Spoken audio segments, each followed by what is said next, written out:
Hey, YouTube informs me that we are in fact live. This is my first live stream, I believe, on YouTube. So I'm very happy to welcome you here. My name is Christian Melte. I'm a poet and philosopher, but mainly on this channel we talk about science fiction, the very geeky, very obscure, very culty sometimes science fiction movies, mainly older movies. So the obscure, deep dive kind of stuff. And we also talk a lot about H.P. Lovecraft, H.P. Lovecraft adaptations. And for this live stream, I will be reading your comments. I made a selection of them. I took some screenshots. I don't think you'll be able to see them, but hopefully I I will so that I can read them. And yeah, so I have seen other live streams, and often you see the animator, such as myself, waiting for other people to come on, and I do see in fact that the one under. Ah, hi, number one. Thanks, man. Audio and video is fine, mate. I'm so happy right now. So thanks at the one under. Thanks. I'm very glad that you're here. You're the first ever. Never forget your first, man. Okay, so I will now start. If you have questions, go ahead. And what's that? What else? Yeah, I'll just start. Okay, so first comment. It's from my good friend, the one under. Hi, and has said who said this was in response to the Lovecraft adaptations Ultimate Deep Dive. So, video I made on TV and comics and vinyl, like recording adaptations of Lovecraft. And he said, check out the rudimentary penny LP called Cacophony. It's a musical project from the 80s, punk and Lovecraft. And I had never heard of it. And I found it, I think, on YouTube, and I listened to it, and it's super cool. So I went on Amazon. Now I deleted my Prime account uh, because Amazon, they're not nice. But I still have an Amazon account, and I went there and I added the Cacophony LP to my watch list. So eventually I will buy it. We also have a very, very, very good record store here, not very far from where I live. So eventually I will get it. Somebody else also mentioned it, so it has its well deserving fan base. Rudimentary penny. Next comment. From a dark side of the synth, another longtime friend of the channel, my other channels, in fact. This was in response to my five special announcements video, wherein I mentioned I was about to do this live stream. Anyway, so and I mentioned, I tried to give a heartfelt. No presence-filled message of hope for humanity. I do try to do that. I do believe in that. And I was mentioning that I do think that would be good. I mean, how do we get out of the collective mess we're in? Okay, so and the dark side of the synth mentioned horrible mess we're in. Nah, everything's just fine. Nothing to see here. Just World War III, 1984, Brave New World, and the Terminator, and more going on at the same time. Everything's cool. C'est la vie. Wink emoji. I get the feeling. you know, uh, I think about Richard Stanley's Hardware a lot in these situations. I mean, we could go into a whole tangent there, because Richard Stanley, he's very prophetic in a way. I mean, he mentions this, and I don't want to go into too much of that because it gets kind of mystical, and even though that's a big part of my actual life in real life, I don't. I mean, if you have questions, I'll talk about it. But like Richard Stanley is more. Um, like he talks with spirits and gods and stuff like that. Like he has a personal relationship with an old, French mystic, but from the crusade against the heretics, or in the year like 1200 or something like that. Anyway, from the south. I forget the name, especially in English, but he's more depressed, apocalyptic kind of. He has more of that, and I do think that we'll make it through. But it's astonishing. Like in hardware, he has this kind of Terminator sort of machine that's designed to kill people for border control, with essentially a form of AI, which is what we have. So you look at the world, and in Dust Devil, there's this whole very Armageddon-y kind of situation, and you're looking at the world right now. Yeah, I totally get where our good friend Dark Side of the Synth thing is coming from, but these are the times like in Lord of the Rings, like no one who lives such times wishes, everybody who lives times like these wishes that he had been spared that. But at the same time, like I said, I mentioned in another video, not to quote myself, but like we're the hobbits in this story, and we're the wizards, like we're the rangers, right? So it's up to us to find it in our hearts to be the best version of ourselves, and to to make it through this horrible mess. But things like it's striking how not only how bad things are right now, but how much science fiction tapped into that. How much of what the situation right now is straight out of the worst dystopian, sci-fi. So it is well observed, but. Even though times are pretty bad and the situation is dire, I do believe that it is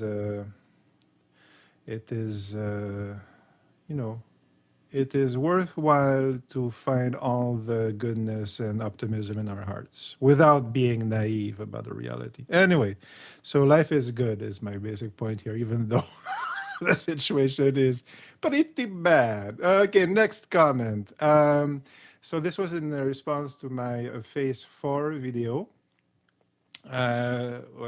whose title was Phase 4, like 2001, but better. Welcome and Overlords, little Kent Brockman here reference. And I started that video with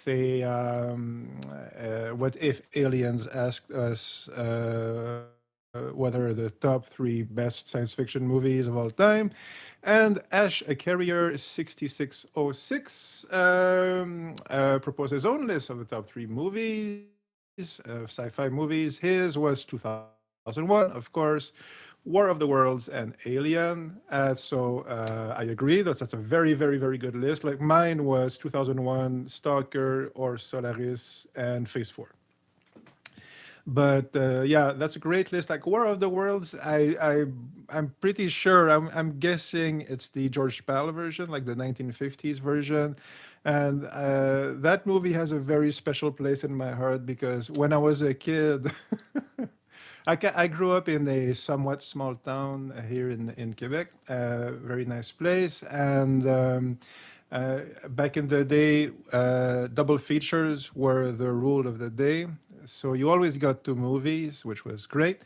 And whenever it was a science fiction movie playing, like if you were going to see Superman or something like that, very, very, very, very often, the second feature is just stuff they had lying around, I think, like the collection of the distributor, like the local distributor. I'm guessing was something like that because we would always see War of the Worlds. It was always, I mean, when I was like 8, I basically got, sick and tired of it because I'd seen it so much on the big screen.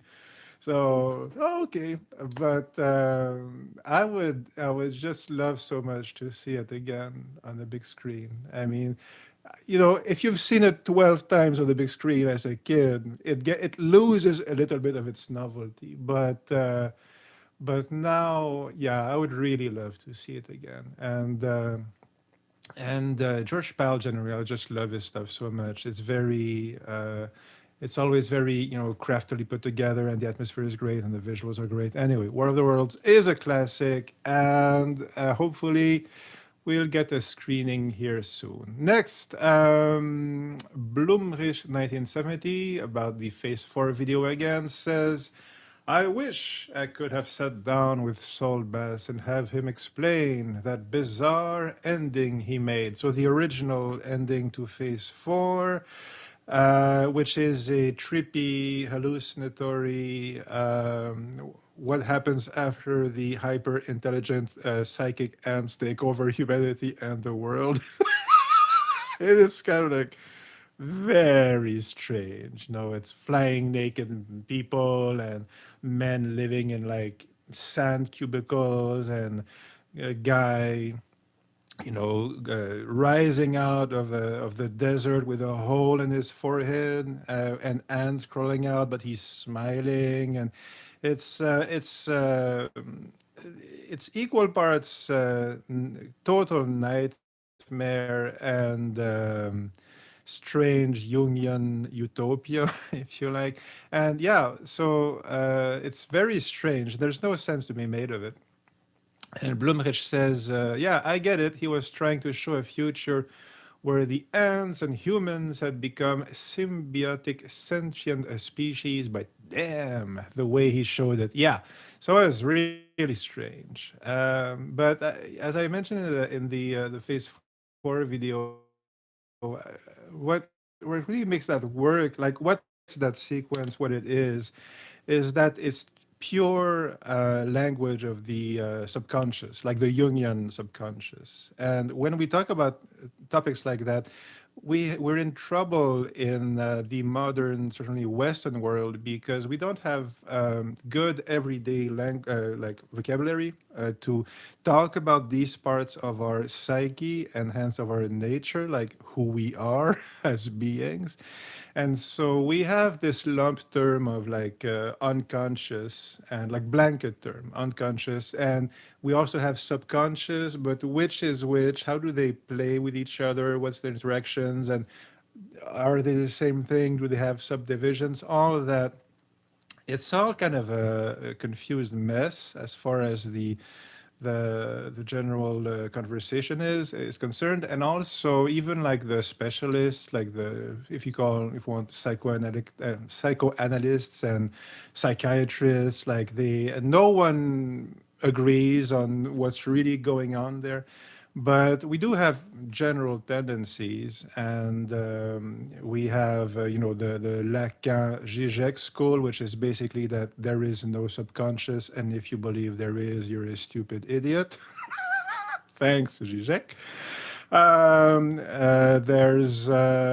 There's a few, and you have Jung, and I subscribe to the Jungian general worldview, not the details of everything, which even Jung himself said, stated publicly that it was just a preliminary model, because the science of the subconscious and the unconscious is really in its early stages.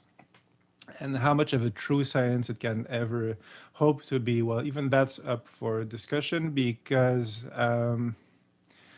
the subconscious, which is where those images from Phase 4 at the end, where these images come from, the subconscious is deeper than the rational mind. Okay, it precedes it. So the mind can study it, but it can't go to the bottom of it.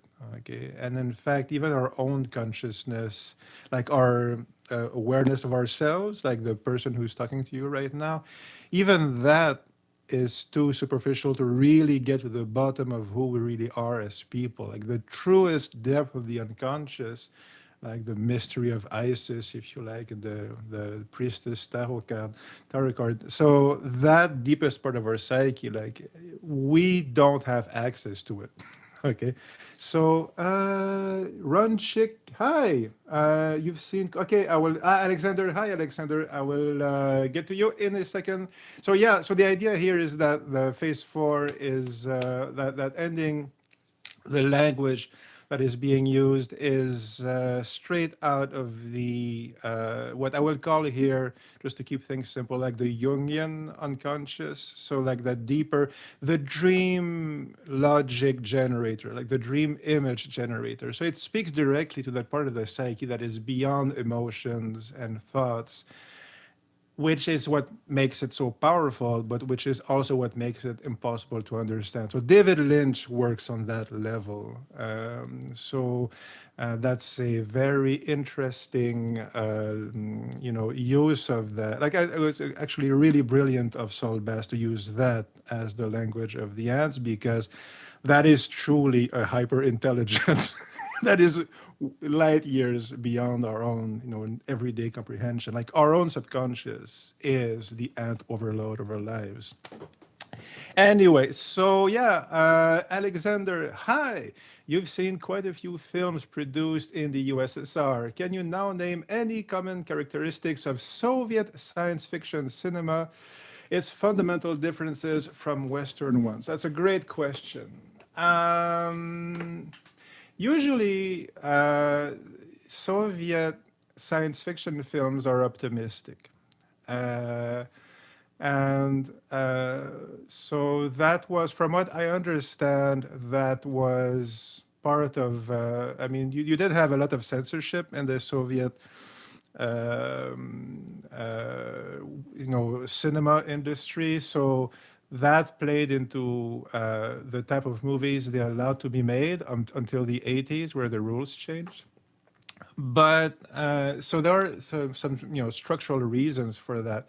But the fact is that usually most Soviet science fiction films are have that message of mutual aid and brotherly love, and so the intrigues tend to like the plots, they tend to be more concerned with either exploring or making contact with other cultures and civilizations. So it's very, very Star Trek, actually. And I love Star Trek, like very much, like deeply, like the original series.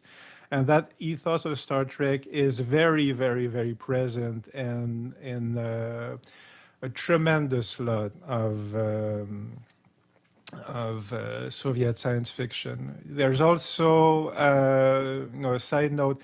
I forget the name, but like during the Stalin years, essentially, like certainly like the 30s and 40s. I forget exactly when it starts, but there was this push for. It has a very specific name, but it's like. Not science fiction of close proximity, but it's a weird term like that. So the idea is that we will make, science fiction stories, but they will be not very far in the future, or they will be based on practical applications of engineering and stuff like that. So Mystery of Two Oceans is kind of like that. And like in the 30s, like just before the war with the Germans, like World War II, there were a few movies made. Like What If War Comes or stuff like that. There's a few of them, like 4 or 5 at least. So yeah, it's set 2 years in the future, and now we have this special engine or special weapon that will make a difference, and and the repercussions of that. So there's that general idea. So it is science fiction, but it's not. Gee whiz, science fiction. There's plenty of that. I mean, there is actually a lot of that, even in the 30s with, Cosmic Voyage, and Aelita has some of that. But if you look at the end of Aelita, I mean, I will spoil the end of Aelita now. It doesn't really matter that much, but the end of Aelita, the 1924, 26 silent movie, which is like fantastic. So that is very revealing. The end of that of a certain worldview that you kind of see in a lot of science fiction in the Soviet Union.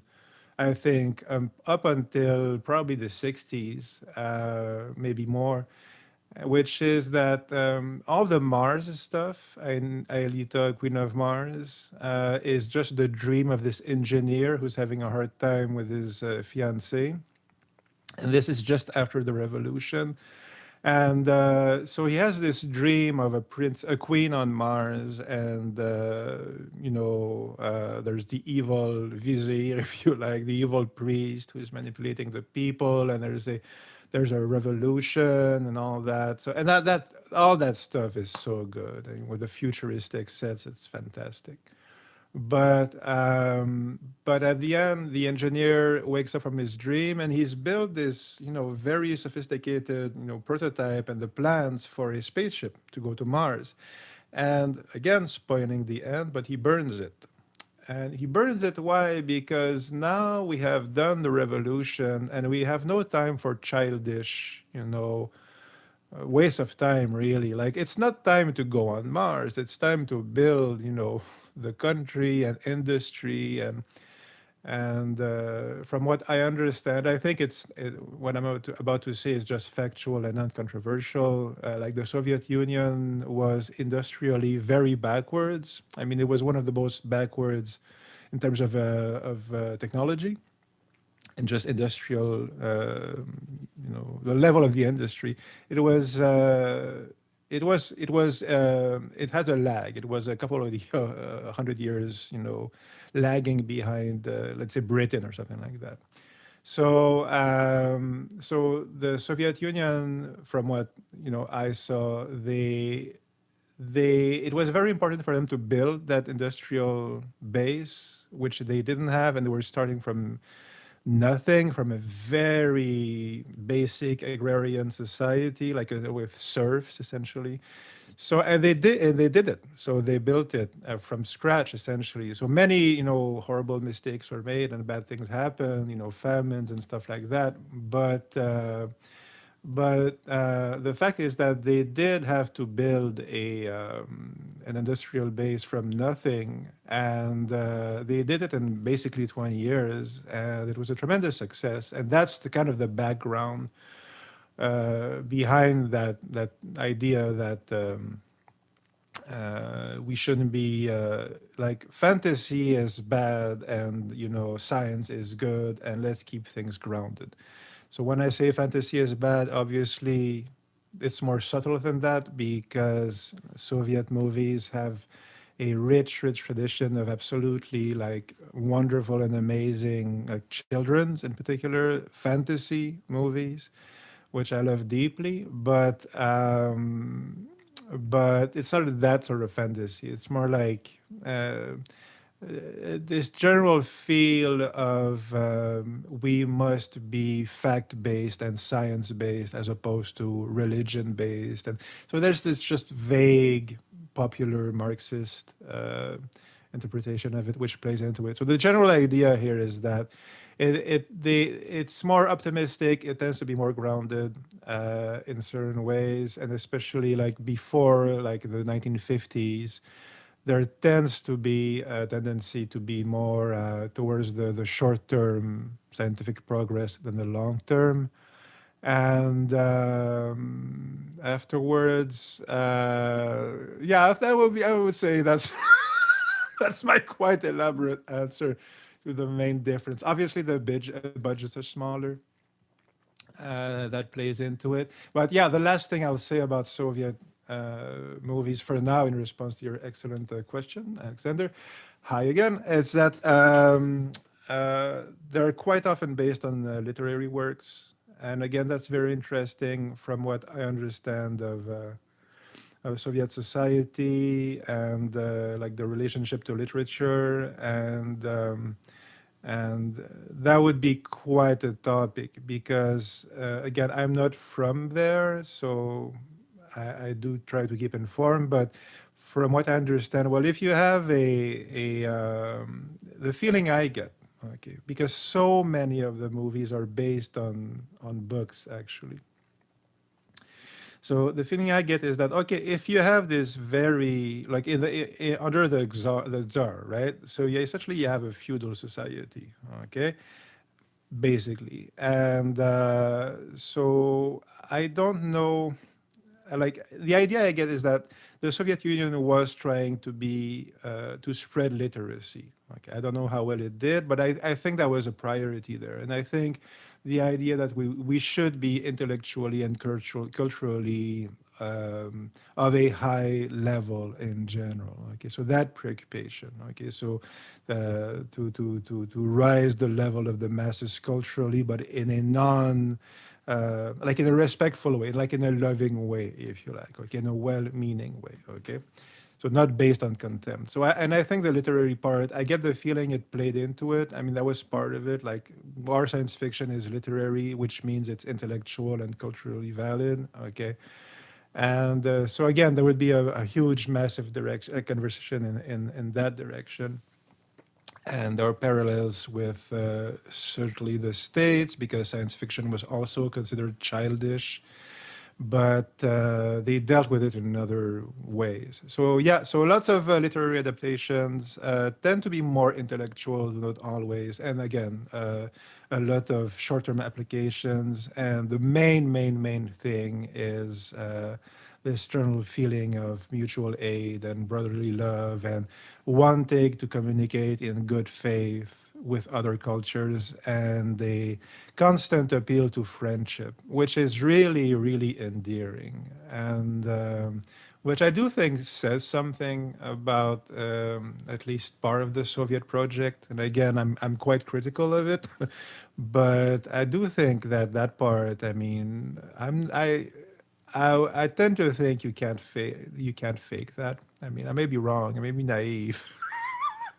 but if somebody is always trying to tell you he wants to be your friend, well, you know that does say something. Even if he's trying to trick you, that does say something about the mind of that person. That he would appeal to your sense of friendship, of comradeship, if you like. Of culture in the USSR, quite the lemon. So yes, this is a fascinating topic, and so we'll we'll talk about it more. Yeah, like I need to read more. Is the sad truth. But okay, so moving. Yeah, like I need to read more. Is the sad truth. But okay, so moving on. Okay. Soul Bass. Okay, phase four. Getting back to the comments, but again, if you have questions, I will be very happy to respond to them. So phase four. Also among graphic designers, Saul Bass is a god. Saul Bass, who directed phase four and all those credit sequences in the Hitchcock movies. This is true. He was a god of graphic designers. His posters are terrific. Saul Bass, it's a shame he didn't get to make more movies. It is truly a loss for humanity. Okay. Fembrook, I don't know how to pronounce that. Phase four, I saw this at the cinema as a child. My dad decided it was the sort of movie a 9-year-old would like to see, would like, or more to the point, he ignored my opinion because he wanted to see it. Actually, quite enjoyed it. However, the next month he made up for it because we went to see Young Frankenstein, and also later on he said his dad took him to see Taxi Driver, One Flew Over a Cuckoo's Nest, and Tommy, and also Monty Python and the Holy Grail. You have a cool dad. That's my comment here. You had a really cool dad. Okay. Next, on my first Superman movie ever made, so Superman versus the Mole Man, which I loved. It's super cheap, but I love it. So, like, it's very good. It really captures the essence of the character.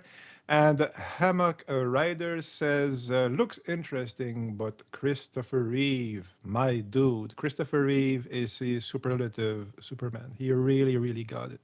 Because for Superman, you need strength, obviously, but it's a like his strength is mainly a moral strength. Yeah, and people often compare him to a Christ-like figure, but that's because he loves people. and his life is devoted to service, right? So that's the Christ thing. And Christopher Reeve really got the strength mixed with kindness, like that very specific type of self-assured, non-bullying strength. And this guy can destroy the planet 20 times over, but he's just decently, like a decent, good person who deeply cares about other people. And when he's with you, he sees you. Yes, Superman. So he cares about you as a person. And he truly is a Smallville kind of guy. I mean, at heart, he's a small town guy. So, and he has all the best qualities of that. And so Christopher Reeve nailed that so much. And he was very good as Clark Kent. Played him as more bumbling than we get in the 50s version. But as Superman, yeah, he was really terrific. He had again that kindness and that empathy. Yeah, I think empathy, strength through empathy. Okay. Um, yeah, Indigo Hammer 5732.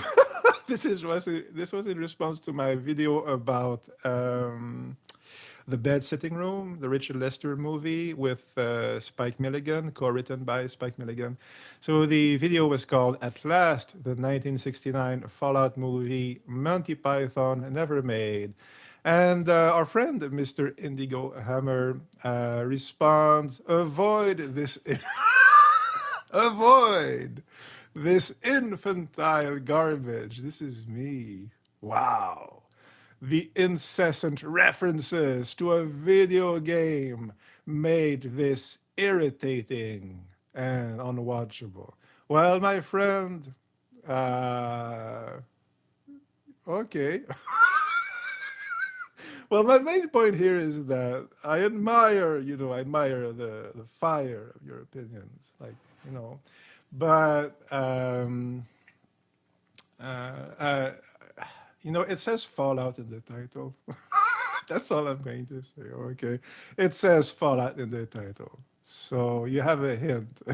Anyway, nice things. I'm all about the nice things. So all I wanted to say is that there's a hint in the title of the video, a subtle hint that the video might have something to do with a video game. Okay, Anyara, quintessential cosmic horror without monsters. Anyara, I think we have a couple of other questions on Anyara, so which is a 2018 story, like the most depressing sci-fi story of all time. There's a spaceship. They're fleeing Earth after the apocalypse. They're supposed to go to a very brutal life on a Mars colony, but their spaceship gets lost, and they veer off into the blackness of space, and that's it. No, like years pass. It's a very powerful film and based on a poem. Anyway, so thanks for these thoughts. It says Anne Sawyer 5684. I've watched Enya a handful of times. Right away, I admire your courage. Because once is pretty hard. So a handful of times, yeah. But no one else I know has seen it, meaning I haven't had a chance to sort of think out loud about it. I'm as impressed by it as you seem to be. I found it challenging to maintain sufficient emotional distance to evaluate it the way you have. Yeah, it took me months. That's the thing, right? Took me something like 2 or 3 months to get over just the basic initial shock of the movie. That meaninglessness, precisely, that's the core thing, which is the cosmic horror part of it. The not only the depth of the suffering, but the fact that it's pointless. You see, that's what makes it cosmic horror. That's the key thing. It sucked the life out of me. That movie will definitely do that. It's incredibly powerful in a way similar to how I felt about Tarkovsky's film about the wish-fulfilling planet. Now, I wasn't sure if actually that was Solaris or Stalker. because Stalker is about a wish fulfilling zone on Earth, but it's on Earth. And Solaris is not exactly wish fulfilling, it's more projection from actually from the unconscious and the memories. But either way, they both work as comparisons, in fact. Very effective films, both of these. Happy to have found your account. Good stuff. Thanks, Ann Sawyer. Very much appreciate it. And yeah, comparisons to Tarkovsky are very interesting here. Obviously, their sensibility is completely different. I mean, and Tarkovsky, he's always, his mystery has beauty in it. And when Chris Kelvin is walking on Earth at the beginning of the movie, I mean, my take on it is that he's emotionally dead at that point. Okay, and I'm not sure how he knows he's going to miss Earth, but he's the furthest away you can be from a romantic. So he's walking in the natural beauty at the beginning of a Solaris. And again, I'm sure he's going to miss it, but at heart, he's a cold-hearted scientist, right? So my idea here is that um, Chris Kelvin as a character, his worldview is probably closer to that of the Anya movie somewhat, like as a character. Okay, he would tend to be at the start of the movie at least more, desperate and life is meaningless, especially because he's lost his wife. But Tarkovsky isn't like that. The character is like that. Tarkovsky, he's a believer in essentially a form of Christian or something like that, and his movies have that spiritual seeking, which goes beyond religion really. And he's very sensitive to beauty, obviously, because it plays such a huge role in his movies. And you know, there is like the beauty in Anya, and there is some of it actually. It's heartless beauty, it's meaningless beauty, which makes it all the more powerful. Whereas in Tarkovsky, the beauty is there and it has meaning. It's just that we can't understand it. So, which is kind of a theme. We were talking about Soviet sci-fi earlier, and there is that as well, like the difficulty of understanding certainly other, civilizations, like in Orion's Loop. There's some of that. I like that movie a lot for that reason. So anyway, yeah, but the main thing about Anya, I also wanted to read this comment because this is one of the most frequent recommendations I see, like on my channel, but also on Reddit. I follow a few subreddits about science fiction, movies, and it's definitely like one of the top cult movies of the recent years in the sense that people who have seen it, they remember it, and we're all, gobsmacked by it. It's very impressive movie. So there's kind of like an invisible community around that movie, and I'm sure we'll talk more about it some other day. So yeah, if you haven't seen it, it's pretty. It is as despairing as it is beautiful. Okay, so very good movie. Next, again, Lovecraft adaptations. My mom was in college in the late 60s. We were talking about Dark Shadows, the soap opera. And Brent Hayes 6539 says, my mom always knew when Dark Shadows was on TV because the student union would be filled with kids watching the show on the big color TV they had in the lounge. Most folks back then had black and white TVs, so the chance to watch the soaps in living color was not to be missed. And I like that comment because it's just such a window in another time, really. And I just thought it was so cool that you have all these university, students, like, who are basically what, between 17 and 20, I'm guessing, and they're all in the dorm room and they're watching Dark Shadows in the big color television, and I just thought it was super cool. So yeah, so that's cool.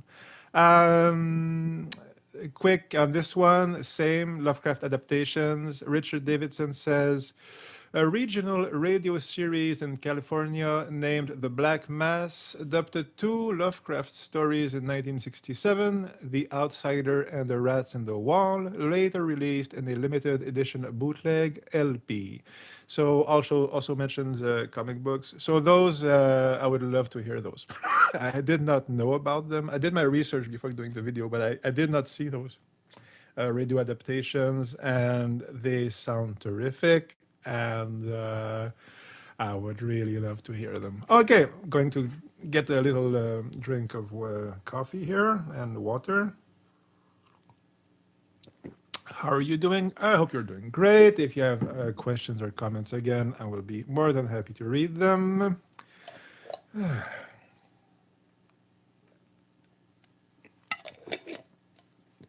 Okay, moving on. Hey, you should do a video on the video games genre for Lovecraft.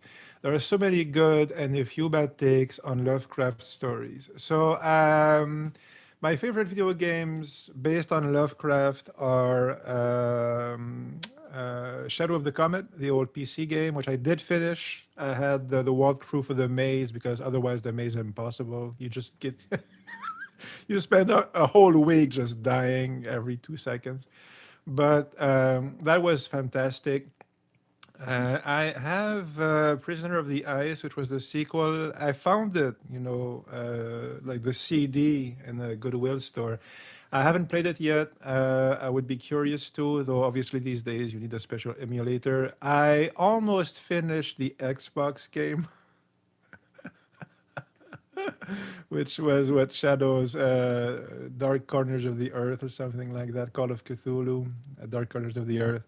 And that game was so frustrating. It was like so hard, but like cruelly, like pointlessly hard, like, mean hard. And there's this fight really towards the end where you're fighting a fishman wizard, and all you have is a knife, and he force chokes you, and you have to hide behind the leg of a table or a chair to avoid being force choked. And if you don't time it right, you get killed. It's a three-hit kill essentially. You have two shots, and you have to run, and it's super super hard. And every time you die, which is basically every time you try, you have to go through the entire cut scene again, which is interminable. So you have a 2-minute cut scene, and then you fall in from the the, the the air duct, and you fall in the middle of the room, and the wizard force chokes you, and in 20 seconds you're dead. And you try to stab the fishman, and the fishman kills you. And after like 2 3 days of nonstop getting force choked by the fishman, I gave up. I gave up, and by gave up I mean video game controllers were thrown against the wall more than once, in fact. And I don't no longer have that save game. I kept the CD though. I don't have that console anymore. But it's a shame because that game was, if it hadn't been so meaninglessly hard, that game was so good. Like that, the first half, when you arrive in Innsmouth, it's really a perfect adaptation of the story. It really gets the feel of it. And yeah, generally feeling the tone was fantastic. You had the great risk of youth, and the story was super cool, and the graphics for that time were really excellent. So that was a fantastic, Lovecraft game. It was just too hard. And there's also the GameCube game, Eternal Darkness. We'll talk about it in a second because there's another comment. So that's not an official Lovecraft story, but it's very, at least based on Call of Cthulhu. The gods are different, but it's very close in spirit. So yeah, but I won't do a video on video games on the YouTube channel because it's too far from what I do, which is mainly movies. Like TV shows I could do, books I could do, but video games are too removed. I might do it on Patreon, maybe, but really it would just be repeating what I just said, which is those two point and click games were really really cool, especially through Shadow of the Comet because I played it, and the Xbox game was brutal and unfair and not fun. Sadly, because of that, when you did reach one of those hard bits, which was there were about like 15, 20 of them, I guess, feel that way in memory, but was still really, if it hadn't been so hard, it would by far be one of my favorite games. And yeah, Eternal Darkness, the GameCube. Okay, yes, next. This is in what is the first true H.P. Lovecraft film adaptation? So we're talking about generally Lovecraft movies, movies that just feel like Lovecraft. And Kevin Sims says the Trachtenberg Terror or the Crawling Eye is the most unsung Lovecraftian movie I've seen. It's terrific. I love that movie. It's one of my favorites, especially in the 50s. Like, it's like, it's maybe not in my top 5 or 10 sci-fi movies because there's only so many movies you can put on a top 5 or 10 list, right? But like 5 or 10 essentially. But yes, Crawling Eye, Trachtenberg Terror, it would be like in my top 50, I guess. It would be easy. Like it's. I would almost certainly put it in, yeah, in my top 50 sci-fi movies, probably higher than 50. Anyway, I love it. The short version is that I love that movie very much, and every sci-fi fan or 50s sci-fi, and yeah, I think Lovecraft. I mean, the monster. The monster has Lovecraftian elements, if you like. I'm not sure if how much of the story. I guess it could, but it's just a super super cool, sci-fi invasion alien movie in the mountains with mist, and the story is super cool. The atmosphere is great. So yeah, Crawling Eye is fantastic. Uh, Mark Porter 4268 says, I thought The Maze but was very Lovecraftian. This is the William Cameron Menzies movie. Yes, The Maze is highly, highly, highly Lovecraftian. One of the most truly Lovecraftian movies I know of. I think, like, I need to say, I'm not exactly spoiling the ending. I'm not spoiling it, but I think it's fair to say that the last 5 minutes are a bit of a letdown, considering how strong the rest of the movie is. So it's kind of like if you watch Hands of Orlac, the pianist who gets grafted the hands of a murderer, which is a classic silent movie, and there were two remakes, one in the 30s, one in the 60s, and it's fantastic, right? Hands of Orlac is really one of the best, certainly the 20s version, like expressionist movies, science fiction movies, horror movies. It's right up there with the great, great classics like Nosferatu and Frankenstein and Dracula, and like the early, early batch of great, great, great horror, science fiction, fantastic movies. But Hands of Orlac has a disappointing 5 minutes. Okay. And so The Maze has something kind of like that.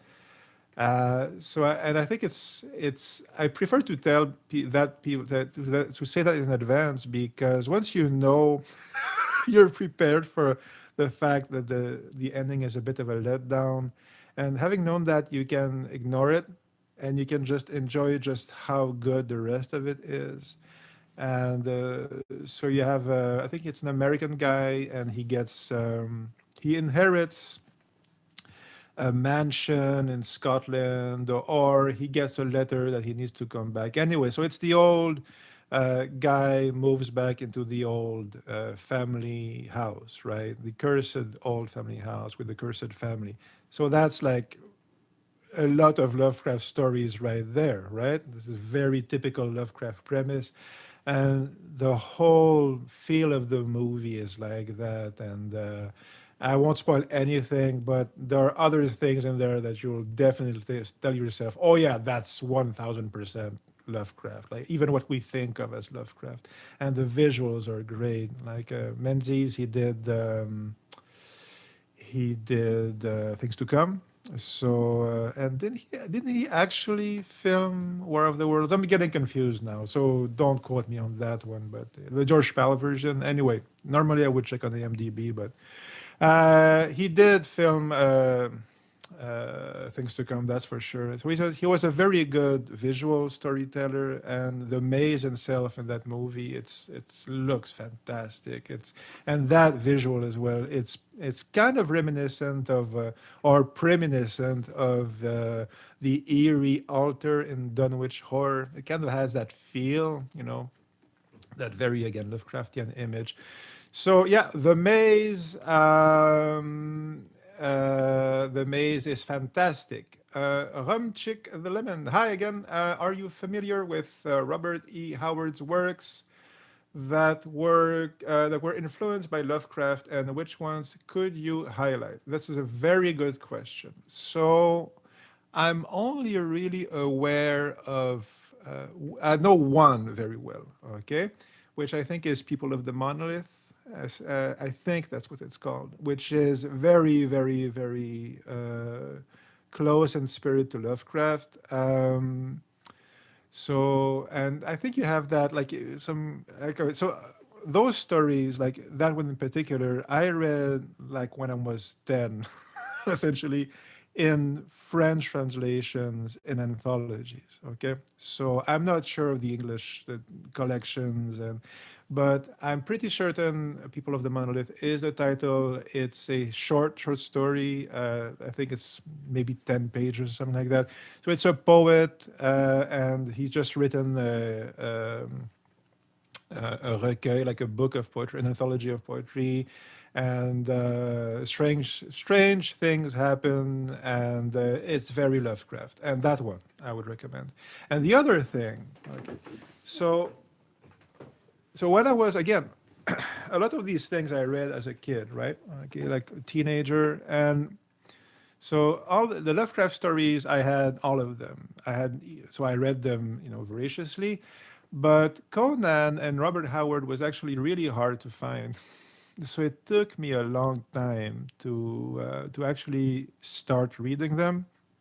So eventually, I got the Del Rey anthologies, but that was very recently. But what I'm getting at here is that um, one of the things that surprised me is the Conan stories and like Tower of the Elephants and or some of the other or the elephant, like the one with the elephant statue. Okay, and the thing is that it's very like what's cool about the Lovecraftian elements of Robert E. Howard is that there's a lot more of them than we think there are. Like, for instance, in the Conan stories, but at the same time, you see just how much of a different sensibility and worldview they both had. Because and same with Clark Ashton Smith actually. So the general idea was that it's not the same form of hopelessness, and it's not the same type. Like, I don't think Robert E. Howard was a cosmic horror writer, and I think that's the main difference. Like, Lovecraft is about decay, and okay, my race is dying, my house is falling apart, and it's all in ruins, and I'm a monster, and the universe doesn't care about us, but it's all filled with awe and wonder. Okay, so that's Lovecraft. And I mean, even though Howard killed himself when his mother died, I think, when the characters in the Howard stories meet creatures like that, or meet Lovecraftian situations, it seems to me that they have a lot more agency at the end of the day. Like, what happens is that they will, they will fight their way through because often his heroes are fighters, but they're very smart fighters, but they're fighters, or they will make their way through, but they will not be crushed by the experience. They will not be, filled with utter existential despair and agony. But what they will be left with is a profound melancholy, like a profound sadness, you see. And it seems to me that that is the core emotion of Howard, from what I've read. Okay, um, which is again not the same range of emotions that Lovecraft had. And you can see the Venn diagram. You can see the the sensibilities are a good match for each other, but you can see that at the same time that there are two different personalities. So when personalities and philosophies. So when Howard does Lovecraft stuff, it's actually Howard stuff, but with Lovecraft wings, wings and nods, and uh, it reflects his own personality as opposed to Lovecraft's, and it's more, I think, yeah, it's more. It's more sad. It's also sometimes more.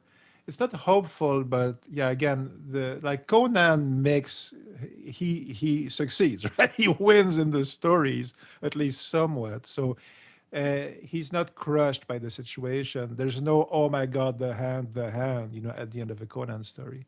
And when you do have stories, the few I've read, I'll finish on that for that one because I've read enough to have an opinion, but I've read far from enough Howard stories to expound much longer on this. Though I want to. They're on my reading list, like my high priority reading list. I just haven't gotten there. But when you do get characters who, like in Pigeons from Hell, or other horror stories, they can have Lovecraftian elements, but the character again is not crushed by the experience. He's like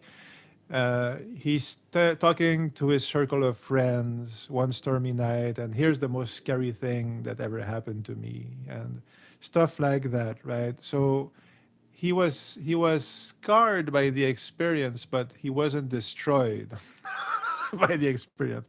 He was not existentially annihilated by the experience. So it's more in the Howard stories. It feels more like these are all hunters in the men's club in the 30s, drinking brandy and smoking cigars. And oh yeah, old chap, I met this Shoggoth once, and so that's that thing. But so the philosophy is different, the tone is different. But People of the Monolith is the one I would start with. It's usually the one. Is the one I think he's the most known for, Howard, in terms of HPL stories. The collected writings of the CCRU expands on the old ones from Lovecraft. Cybernetic Culture Research Unit also have a great backstory, well worth a read. I do not know of them. This is the one under, so thanks. It's the first, so I will actually write it on my little notepad of destiny, notepad of awesome, cool stuff, and I will Google it, and I will check it out. Thanks. The one under, yeah, okay, so it's you. Okay, so what about what science fiction tells us about societal collapse? That movie, the video I did on like 7 social collapse movie, and the one under response, hi. So lay. I did not. It's a love song, I think. I just I thank you for the comment. I don't know what it means. So I don't.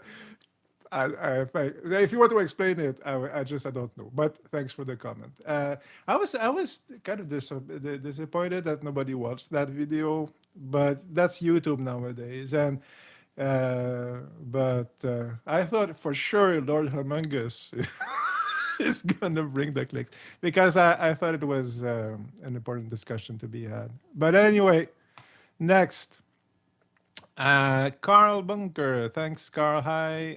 Magnetic Monster. So my vid on Magnetic Monster. A fun, informative take. Thanks on the Silver.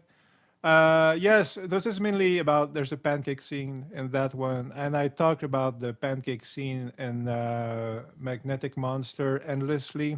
And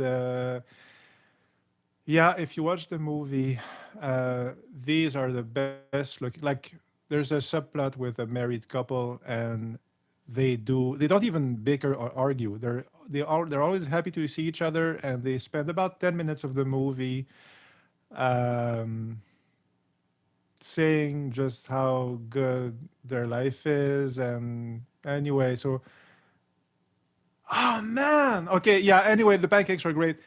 The Lay Lay Lay is the chant from the fourth Quatermass movie. The Uber hippies were chanting it.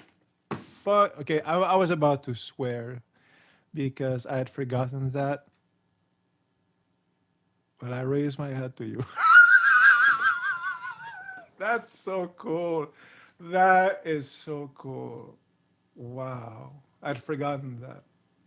It's one of the movies, right? In the list of the post apocalyptic movies. Wow. That was a good. I'm sorry I missed it.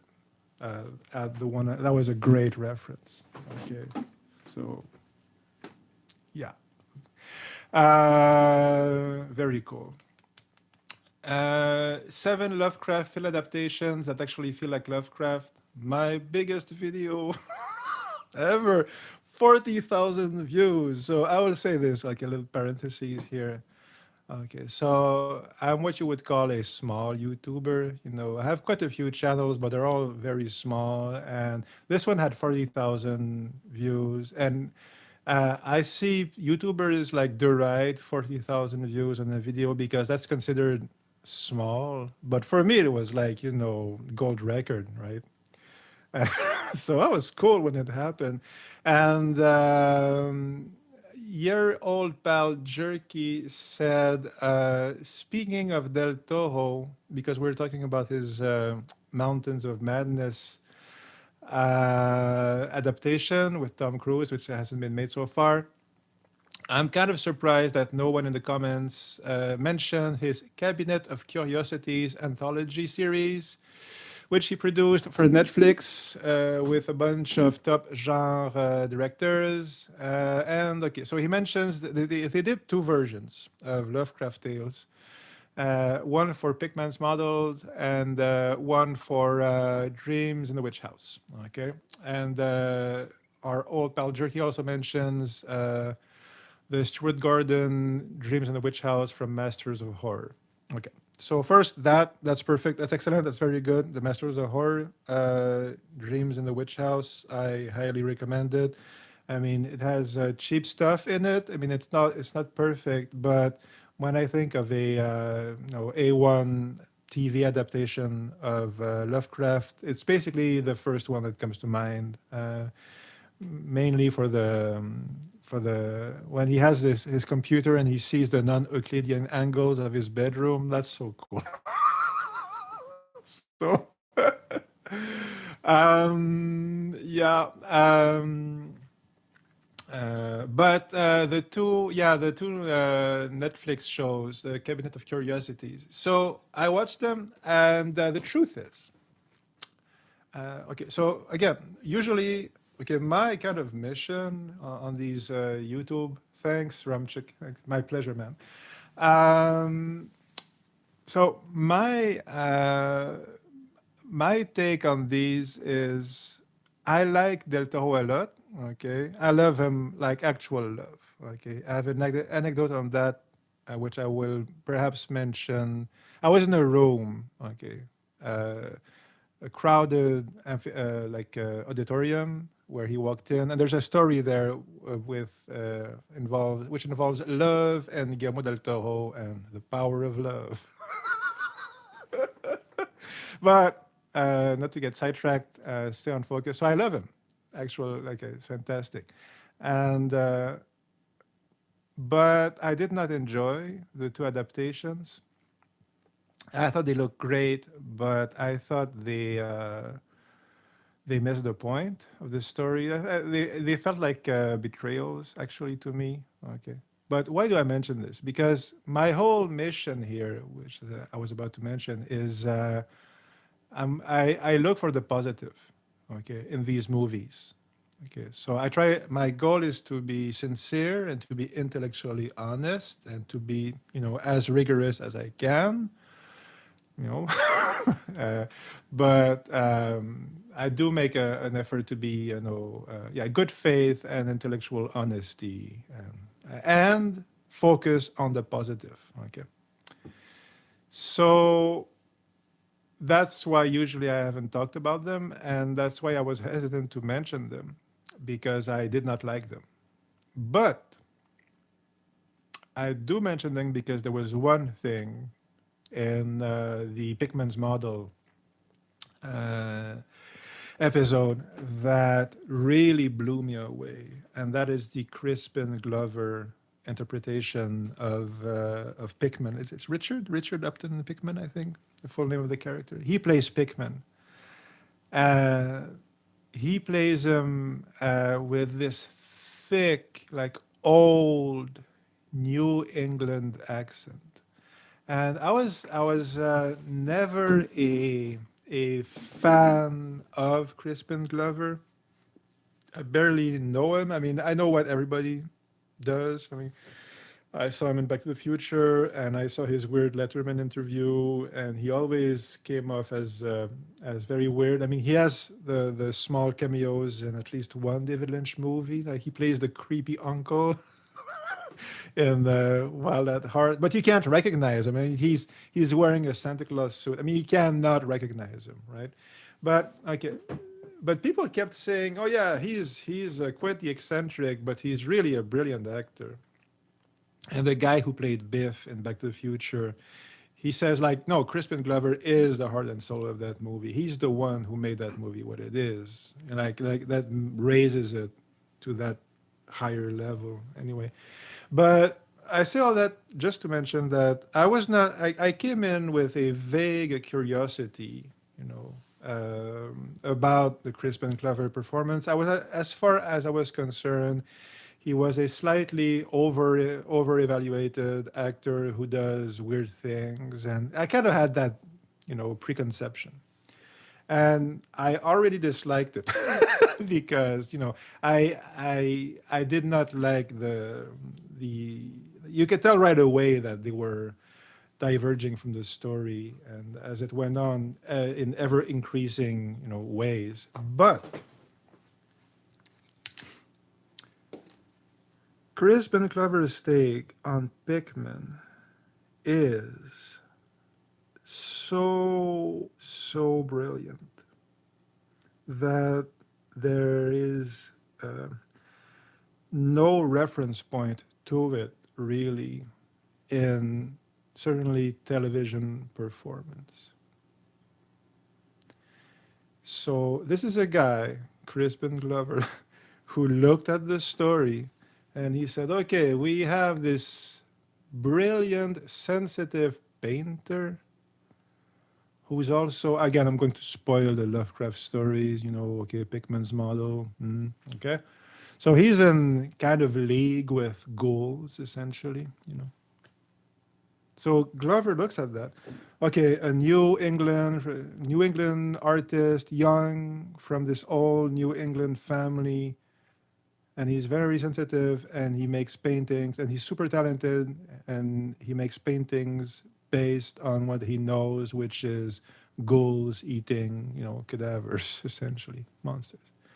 And Glover, he looks at that and he says, what is the most profound, most emotionally true version of that I can make? And he does that. And I have chills right now about just how profound his take on it is. Because he's so sincere. He's such a truly, like the character of Pickman. And the thing is that, yeah, he's obviously, he's mixed in with ghouls. So there's black magic and the adaptation, they add, stuff. which didn't need to be there, I think. But Glover, he kind of goes with it, and so he's at once very creepy, but so vulnerable, and sometimes he comes off as menacing when the story needs it, but he's just so devoted to art, for really to art, and he does all that. Again, he's so present and true and vulnerable, and he does it all with this thick, like, really thick, thick, you know, old, like, Boston accent, I guess. Like, I don't know what region of the States it's from, but super thick, very pronounced, very strange, almost Moby Dick like accent, which he, I'm guessing, practiced for hours on end just because it sounds so natural. And why? Because this is what the character is. So he's from this old New England family. How would he talk? Well, like that. So that's what he does. It's so, I mean, I don't want to swear here, but effing brilliant. Okay. So I did not like the adaptation at all. I did feel it was a betrayal of Lovecraft. But if you're a fan of Lovecraft, still, do go out of your way to watch that Pickman story adaptation for Crispin Glover, because he's that good. He's that good. Okay, so there have been good actors in Lovecraft adaptations like Jeffrey Combs and Vincent Price, and Vincent Price and Karloff, and Christopher Lee was in anyway. There's a ton of them, but here it's truly otherworldly what Glover does here. So uh, we all need to watch it for that. I've rarely seen that level of commitment to artistry for a Lovecraft character. And yeah, so it's a major achievement in the history of art.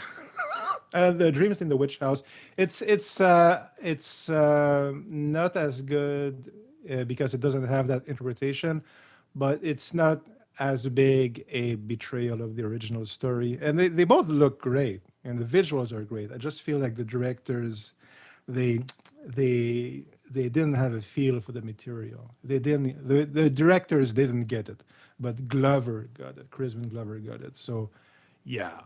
So we need to watch that. I mean, if you're a Lovecraft fan, Crispin Glover, yeah, you're on my Mount Rushmore of of coolest Lovecraft actors. That's for sure. Okay, next. Okay, what is the first true H.P. Lovecraft film adaptation? Martin Roberts says, loves his own voice more than the subject of the movies or the movies. It's true that sometimes I ramble a lot. I try not to, but, and I took that, I mean, I decided I was going to read the mean comments. There's one I didn't put because it was just too long. But I did note that, okay, I need to ramble a little bit less. So anyway, but I also wanted to read this one because Tim W471 just said bye in the comments. I was like, oh, he's taking my defense, and I don't know if I should be sharing this, but it really, I really appreciated it. I was very grateful to Tim. So thanks, Tim. Are you going to cover radio adaptations? The Dunwich Horror had a fairly early radio version that I listen to now and then. I did. I mentioned it in one of the videos, and I think the one I did after that is super good. The Dunwich Horror, the 1945 adaptation. It's so good, so fun. It's like a half hour. It's very, very, very good take on the story. Super atmospheric. The actors are good. I loved it. Very good. I think it's on archive.org. It's easy to find anyway. So a super fun listen. Roy Morgan says, I have roses that are less rambling. So you're comparing me to a rose. And again, Tim says bye. So thanks, Tim. Was my main point. Thanks, Tim. Okay. Thanks. John R. Edge. Yes, please cover Crash. So this was in response to my If Bergman Directed Scanners, The Man Who Thought Life. This is a very cool, very obscure Swedish, I think it's Swedish, Scandinavian, uh, psychic power movie. It's super, like, I loved it. It's super, super good. The Man Who Thought Life. And John R. Edge, because I was talking about Crash and philosophical sci-fi, I guess. And he says, yes, please cover Crash, presuming that is the car crashes are erotic movie based on J.G. Ballard's book. Yes, that's the one, the Cronenberg movie from 96. Great snippet about that book. A reader for a prospective publisher read Crash and recommended the author is mentally ill. Do not publish this book. Approximately. Ballard learned of this and embraced the idea. So there's a BBC TV docu short starring Ballard, which covers some of the same ground as Crash. I did not see the whole short, but I saw parts of it, and I love it. It's brilliant. It's great. It's super cool, especially because Ballard is directly involved. The author is mentally ill. Now, a funny thing, I do editing for books. I mean, well, anyway, so I do it like I'm very good at writing and evaluating stories. So that's part of I do that as a service, and sometimes I work for a friend of mine has a publishing company, and so let us just say that maybe it might have happened at least once that I read at least one manuscript and I told myself, yeah, this author has that author has issues.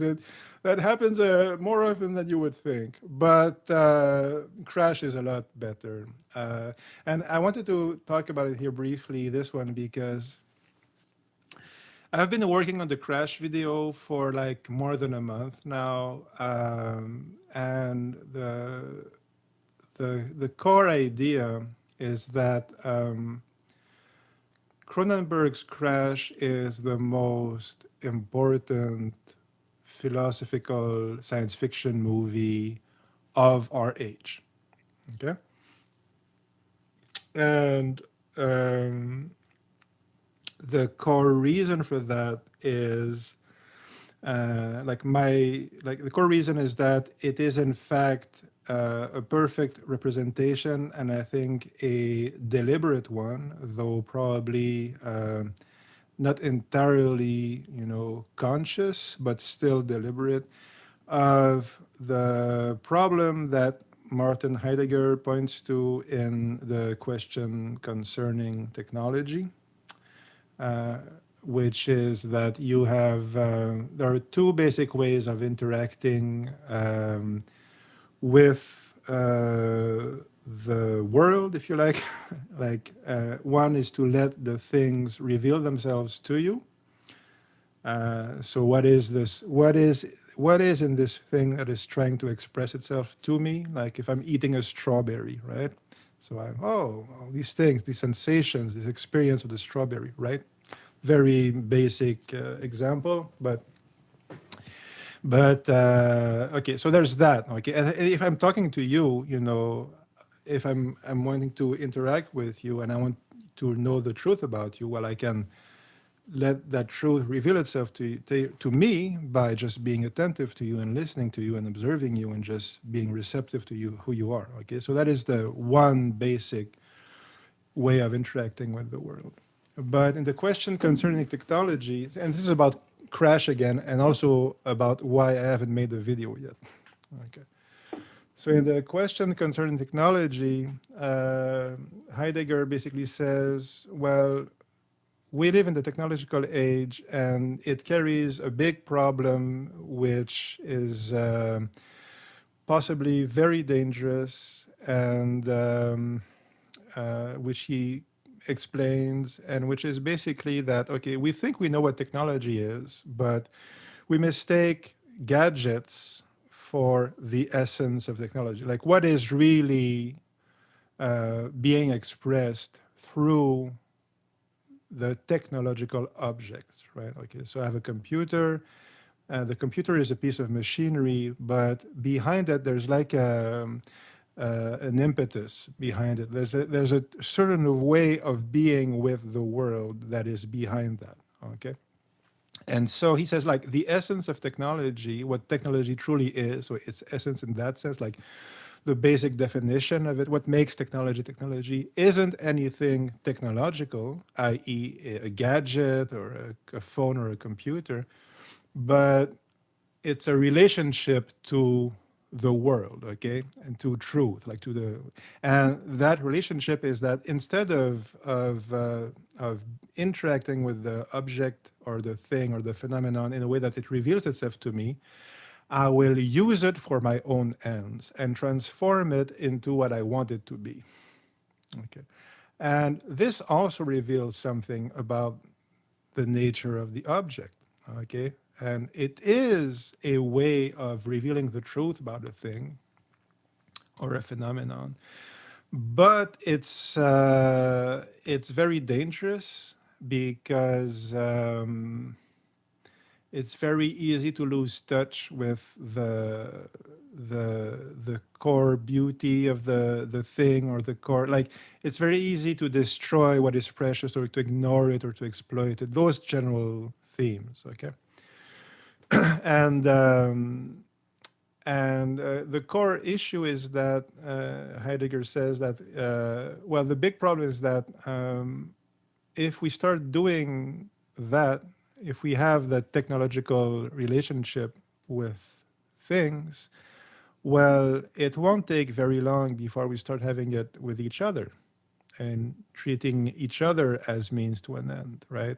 And as resources to be exploited. And that's a problem. And obviously, he's right. And so that's actually what Crash is about. And we know that's what it's about because there's also this essay by Baudrillard. It's a relatively famous essay by Baudrillard, which itself references another very famous essay by Guy Debord, La Société du Spectacle, that whole thing. And where Baudrillard essentially says that everything in modern society is based on the symbolic value of things rather than their real value. Okay, so you have a big pole because it impresses your neighbor. Okay, you have a big car because it's a status symbol. You know, all these things. Okay, and it's deeper than that, but that's the basic idea. And Guy Debord kind of links that to a general Marxist in the classic sense, like not in the polemic ideological sense, which is the way it's used in 99%, but more in the sense that you know, technology and industry and the way these two relate to each other determine how society is organized, and that determines how we think about the world. Okay, so that the classic Marxist interpretation, and so essentially the idea is that modern society, as explained in those two essays by Debord and Baudrillard, like 70s modern, i.e., 70s Western industrialized society, you know, that society. Uh, okay, yeah, just reading the comment. So yeah, so that is directly that creates that sense of separation that Crash also reflects. Okay, so which is the reason why they're all obsessed with highly, uh, you know, they're expressed with extreme signifiers, like signifiers of extreme states. Okay, so that's why the sex and why the car crashes, and also, which is the crucial hint about the celebrity, right? And it's a implied and stated more or less directly in you know, Ballard and Debord, that this is directly linked to capitalism. Okay, But this like one of the reasons I haven't done it yet, okay, done the video yet, is because it's such a big topic, and if we talk about capitalism, we have to talk about our ideological relationship to it, because our entire relationship to ideas like capitalism and communism and all these things, we're all so imbibed with ideological constructs, right? That we also need to see that as narratives and to figure out what's really going on there. Anyway, so we have a sociological aspect to the crash video, and the crash as most important philosophical movie. So we have that. We have the economic aspect. We have the political aspect, because everything that's going on right now, like politically and ecologically and economically, all these things, they're all a direct consequence of our not paying heed to what was really happening, like throughout the entire modern history, really, but certainly what was being expressed by crash. Okay, so crash is really the alarm signal in a sense going off, but at the same time it's not judging, which is what makes it so powerful, right? Crash is telling you, like the book and the movie, this is what's happening right now, which is this world of nothing feels real anymore and nothing has value anymore. So we use empty symbols of extreme states as the ultimate symbols of experience, okay? But it's still empty, okay? So crash, it walks that line, okay? And the characters are trying to express something super deep, but Ballard,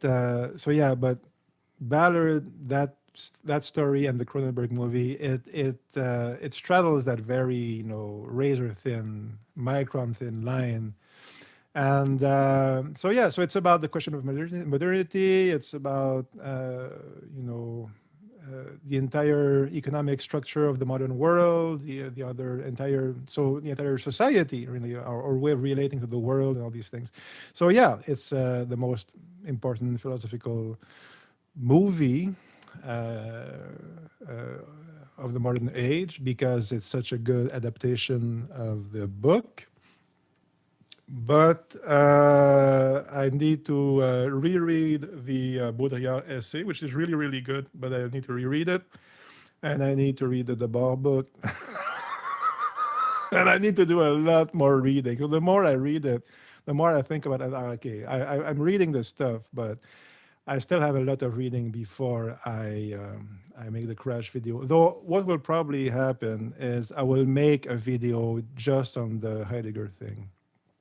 And I probably will do that in the not too distant future, either here or on my philosophy channel. Anyway, so that's it for Crash. Fred Barish, hep, Christian, j'ai loupé le début. No worries, my friend. I am super glad you're here. Don't worry. I think the beginning will be in the available. I mean, I think you should be able to watch it on YouTube. Donc, tu devrais pouvoir l'écouter, c'est ça, en reprise. Et je suis super content que tu sois là. La vie est belle. Yeah, merci. Okay, so moving on. Okay. Aniara again, watched it a multitude of times this week. Warhammer Level of Hopelessness, amazing film. Yes, it's amazing. Warhammer Level of Hopelessness is a great way of putting it. Watched it a multitude of times this week. I admire your fortitude. Fred Barish, en rediffusion. Exactement. T'en plein ça. Ouais, comme Symphorien en rappel. Je sais pas si tu as connu ça, Symphorien en rappel, mais en tout cas, voilà. Yeah, so Aniara, he mentions the nuclear war stuff. I mean, again, if you're looking for probably the best science fiction movie of the last 20 years, really, and you're not afraid of a bleak beyond bleak, and utter despair, and you're willing to take the risk of being completely emotionally devastated for weeks, possibly months after watching a movie.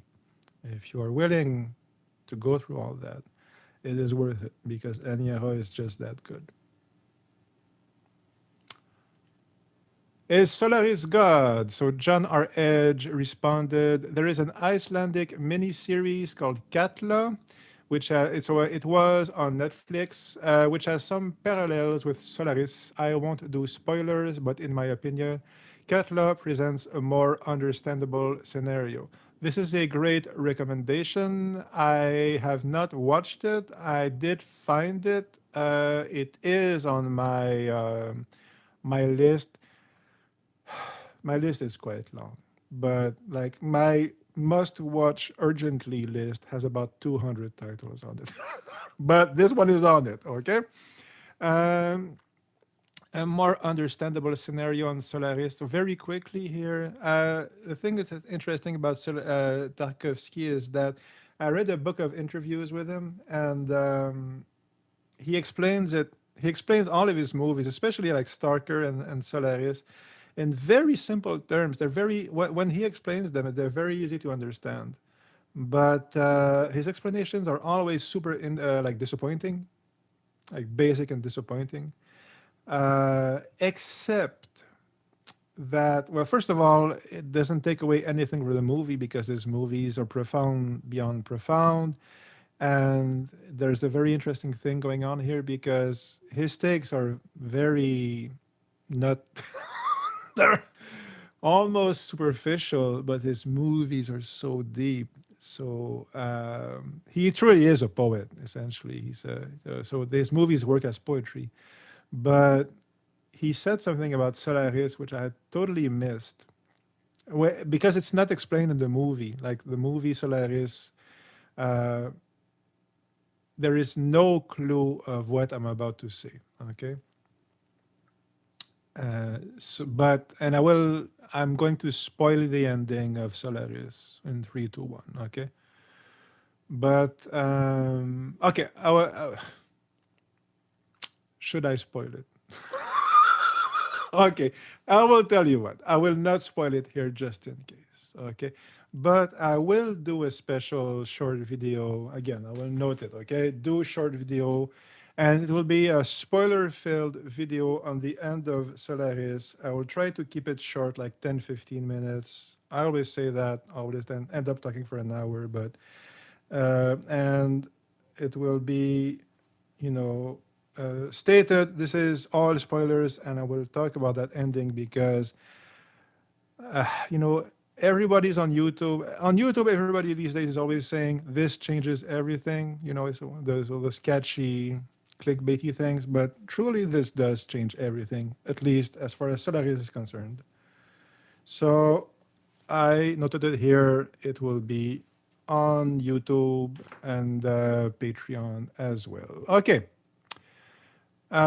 This is about my movie about my video about the bed sitting room, which again was called At Last, the 1969 Fallout movie Python Never Made. And Chrism Cutafer 7 responded, Python never made a Fallout movie. Beer is not for breakfast.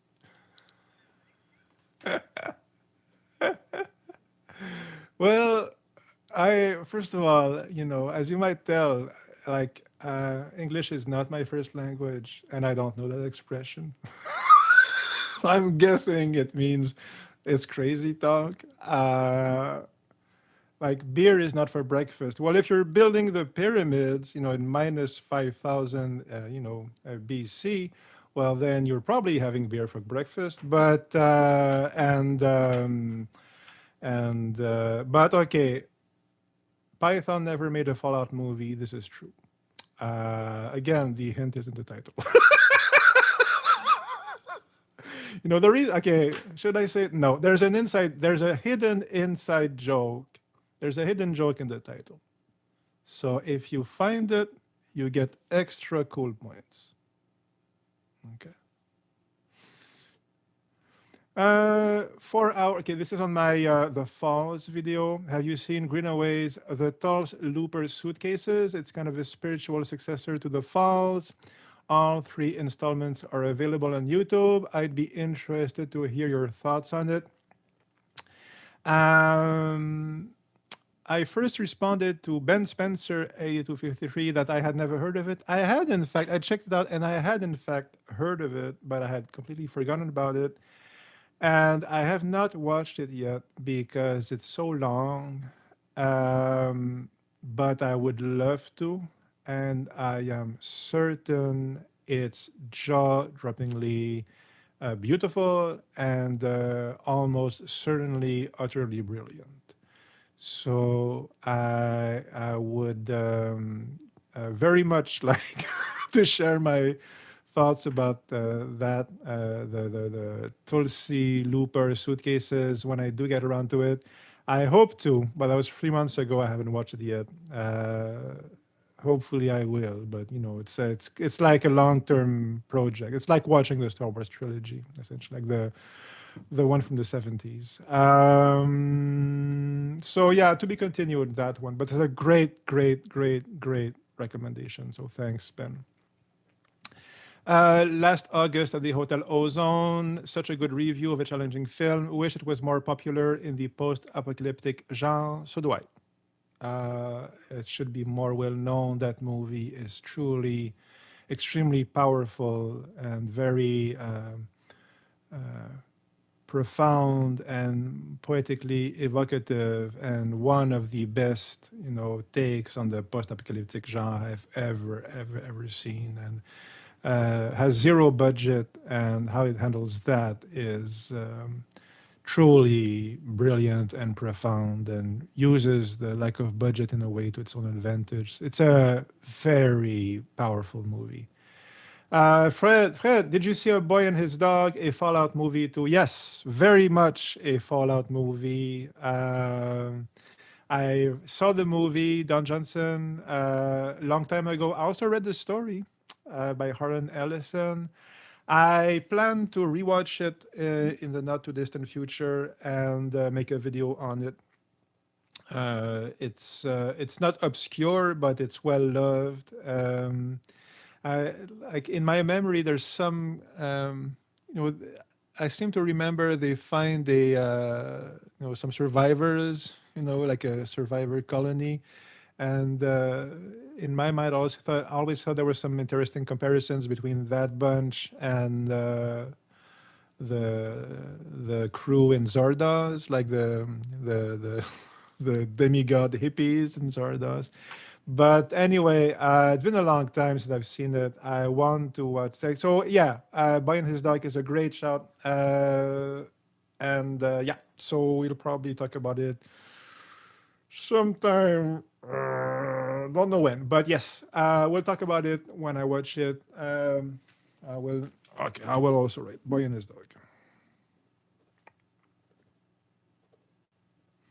Yeah. So again, did watch it. Was a long time ago. Cool movie. Okay.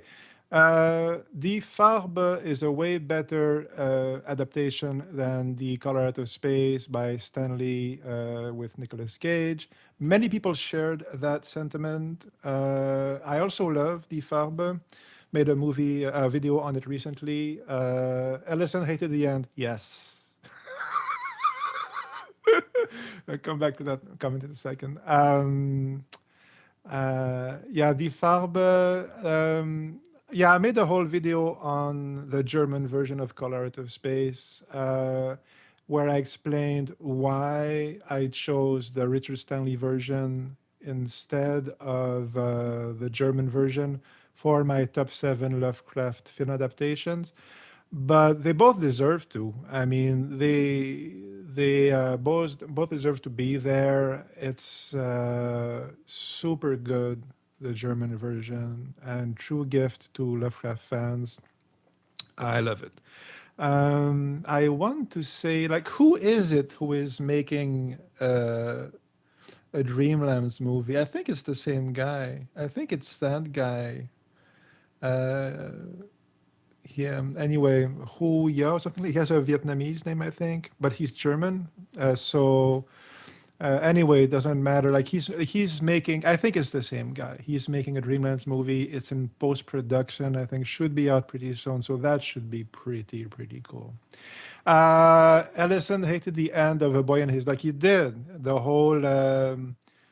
She might have had poor judgment, but she certainly had taste. That thing with is it, Vic is the boy, and what's the name of the dog? I forget. But yeah, he hated that line. He thought it was sorry to use not a pun, but he thought it was tasteless. Um, which I'm get yeah. I mean, he has a point. Like, it was pretty on the nose. But yeah, the ending itself is straight out of his story. It's exactly the ending of his story. It's just that line he thought desecrated and ruined the feel he was going for. And yeah, it's a fair point. So yeah, but okay, sorry, found it. Okay, again, Lovecraft adaptations. Of the recent years, I think Underwater and The Void are my two favorites. Color Out of Space is really good. Also, Cage is perfect for playing Madness. Yeah, Cage was so good. I feel like people, some people hate him. A lot of people hate him because he kind of has this reputation as a walking meme. But like, I watched that movie and I thought he was really good in it. And I will do a love letter to Nicolas Cage movies in another video, perhaps, or perhaps on Patreon, because one in particular is in the Herzog movie, the Port of Call New Orleans, Bad Lieutenant movie. And it's not science fiction. Either another stream or on Patreon, I will mention it. But actually, Cage is pretty good, and he was really fantastic in the Colorado space, especially the ending, I thought. But I mainly wanted here to talk about The Void and Underwater. The Void to me comes off more like as a Carpenter homage than a Lovecraft homage.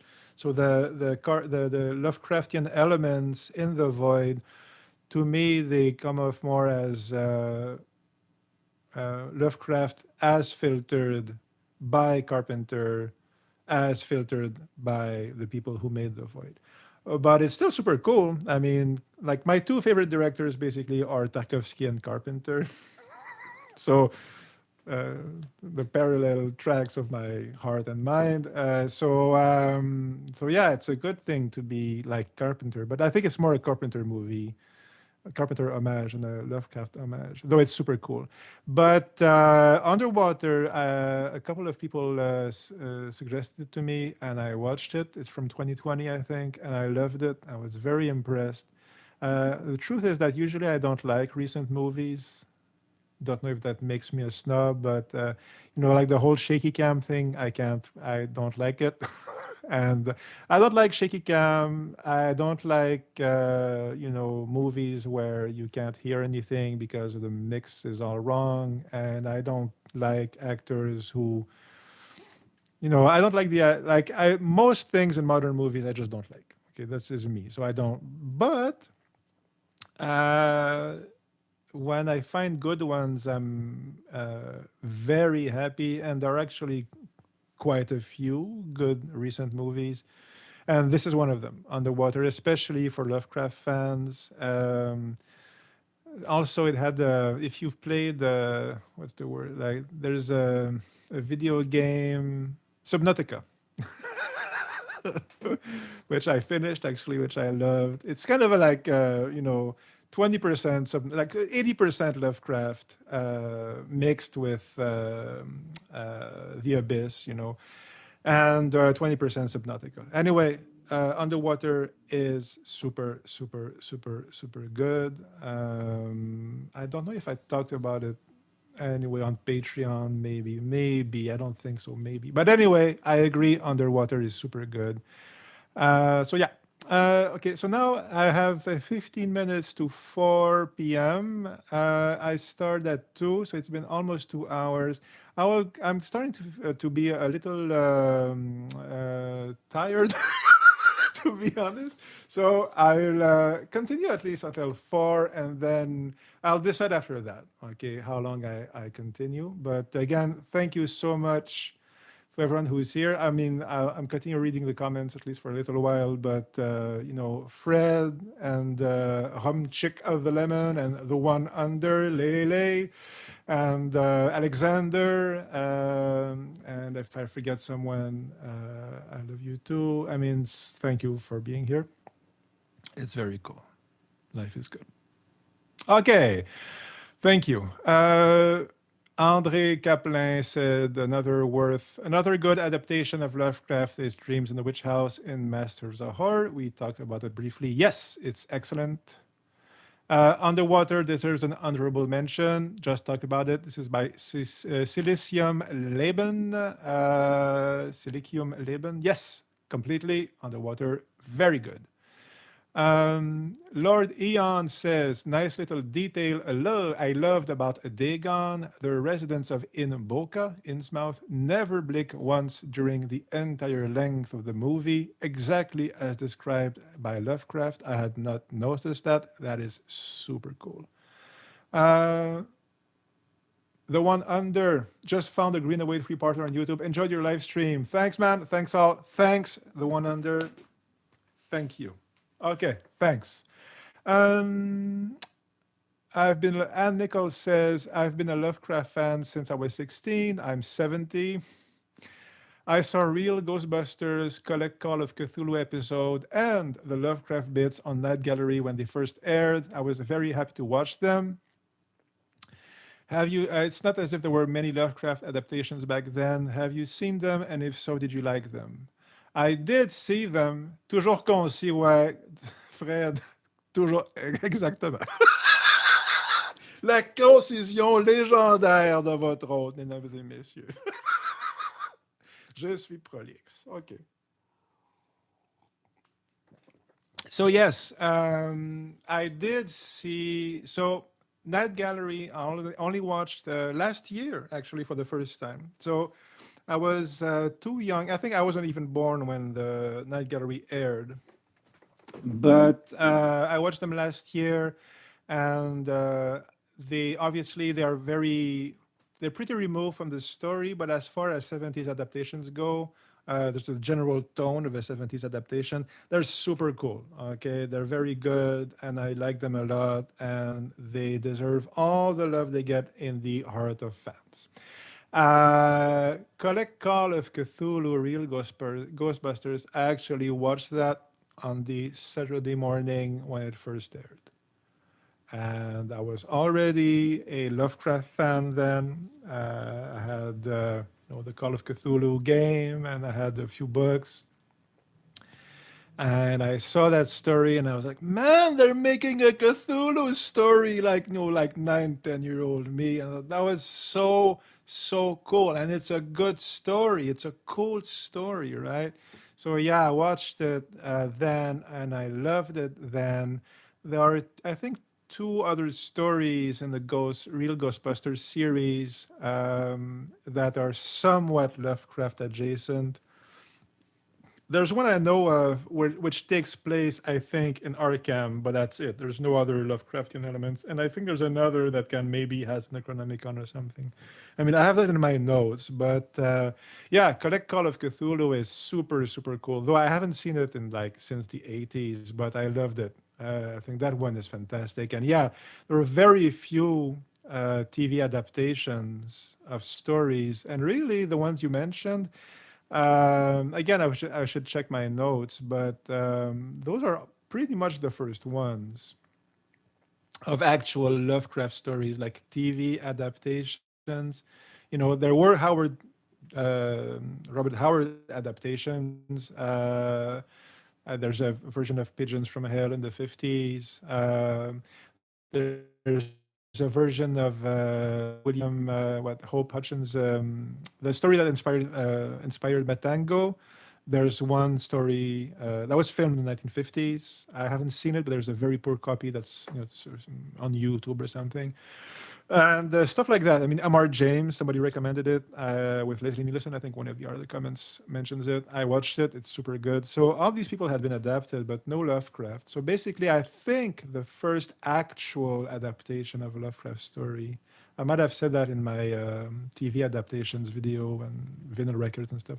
I think the actual first adaptations were, like on TV, were the Night Gallery episodes. And after that, there's a few TV movies, mostly in Europe, and then it's pretty much that Ghostbusters episode.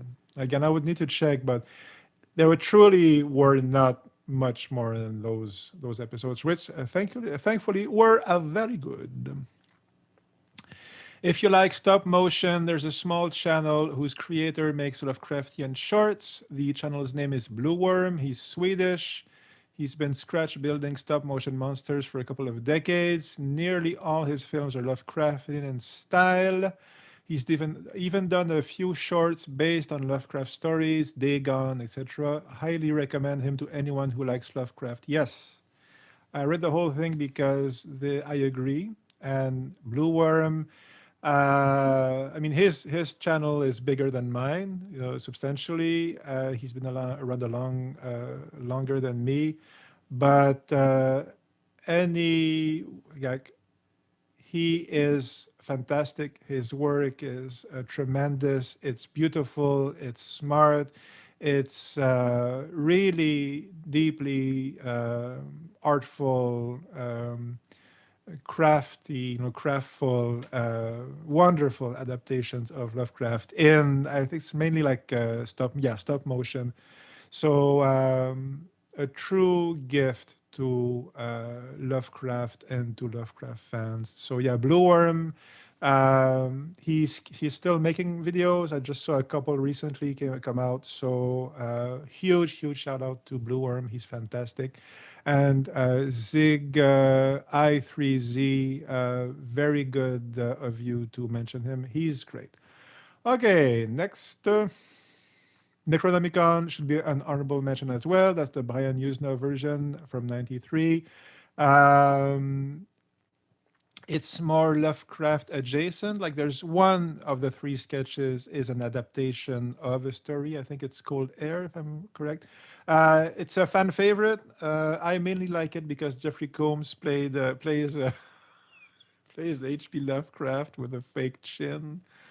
And H.P. Lovecraft, who based all his stories on actual research on the occult, as we know, and to write his stories, he in the movie he goes to the university library to study the Necronomicon, and it's it was in the period where the adaptations of Lovecraft tended to be again pretty removed from the original stories. But it has a lot of heart and a lot of energy and a lot of creativity and a lot of cool stuff in it. So and Jeffrey Combs, who is always so good, he actually plays Lovecraft in this. So yeah, it's a fan favorite for a good reason. Okay, moving on. Don't know how many much more we'll do, but we'll keep for a while. Is The Mouth of Madness 1984 with Sam Neill considered Lovecraftian? I know it's not adaptation, but is it Lovecraftian in nature or borrowed from his work? Okay, so again, I think it's okay. Many people mention Mouth of Madness as a Lovecraftian film because the character of Sutter Kane writes stories who are very evocative in the elements they mention of Lovecraft tales. So the Hub's End, I think, terror and stuff like that, and kind of fishman and kind of outer gods. So Sutter Kane, the character, writes books and stories in the movie, and the books and stories in the movie are, we don't hear much of them, small extracts are read, but they are meant to evoke the general feeling or flavor of Lovecraft. But it's Carpenter through and through. Like the character is closer to Stephen King, I think it's like yeah, 80% Stephen King, 20% Lovecraft. So I don't think it's Lovecraftian, but I have my own very, specific interpretation of what I think Lovecraftian means. Did a whole video on it. So it's part philosophical and part aesthetic and all these things. So if you haven't checked it out, I invite you to do so. I actually talk about Mouth of Madness as an example of where I like the distinction I make between Lovecraftian and non-Lovecraftian. But obviously, it's very reminiscent in the theme. So I think the philosophy behind it and the feel of it is different, which is not to say it's bad because it's fantastic. Mouth of Madness is a classic and I love it. And Carpenter, obviously, I love. But it's another thing. Apparently, there's a Sutter Kane novel that came out like on Amazon last year. Haven't read it. So kind of like Garth Marenghi published a book, like the character published a book in real life. So I would very much like to read that. Anyway, so I don't think it's Lovecraftian, but many people say it is. In my opinion, it isn't. But yeah, I found the Call of Cthulhu from 2007 pretty okay. That's Unfertige Gedanken. Yeah, 2007 Cthulhu. This is a strange one because a lot of it is like a gay coming of age story, if I recall correctly. There's two movies called Cthulhu, right? There's one from 2007 and I think one from 2001, which I haven't seen. The 2007 one is this gay guy comes back to his small town to visit his family, and he's greeted by his old friend from high school, and so they reminisce. And anyway, but a lot of the story, as I remember it, only saw it once many years ago, but it was mainly about that, right? And okay, growing up gay in a small town, that was kind of a lot of what the movie was coming from, which is actually an interesting take. And the fact is that the filmmaker uses, Cthulhu and the Cthulhu mythos to tell that story in an effective way, as an allegory and what the character feels, and so it was interesting. So artistically worthwhile. It wasn't my thing, but because that's not what I look for in a Cthulhu movie, like personally. Though it's again, it has a lot going for it. I think it's well deserving of appreciation, but I am not the target audience. However, the ending is fantastic, and the like five. This is one where the last 5, 10, 15 minutes of the movie are really one of the best examples of how to truly capture not quite Lovecraftian terror, but the horror of Cthulhu's influence in the world. I will just put it that way. It was truly great. I think about that scene towards the end very often. It was very powerful, very good. So yeah, the 2007 Cthulhu is it uses Lovecraft more as an allegory and a metaphor, but still it's a very good Lovecraftian tale. Okay, so yeah, good one. Chia J. Konaka is a legend in the anime world. He wrote the cyberpunk classic serial Experiments Lane, which is beloved to this day. I think Konaka made one of the movies in my list, maybe the Innsmouth, I'm not sure, the Japanese Innsmouth, which is very good. Yes, he is a legend, that I know. And a serial Experiments Lane, I just started watching. I'm at episode 2 or 3. It's very Tarkovsky, actually. I find very slow and evocative. I have a couple of friends who really love that series. You should talk to me about it all the time. So yes, Chiaki J. Konaka is a legend. Well-deserved, great artist. And yeah, Serial Experiments Lane looks super cool. Okay, just a couple more, I guess. The Thing by John Carpenter is the most Lovecraftian movie in terms of tone and imagery I'm aware of, based on the John Campbell story. Yes, I used to be a little bit unsure about how Lovecraftian The Thing is, okay? Because there was a period of time when it was the fashionable thing to do to call movies Lovecraftian, which really clearly aren't. I mean, like Alien is the biggest example, and there are, you know, good arguments to be put forth in defense of that position, but not convincing ones, I think. Okay, so again, in my What is Lovecraftian video, I talk about that.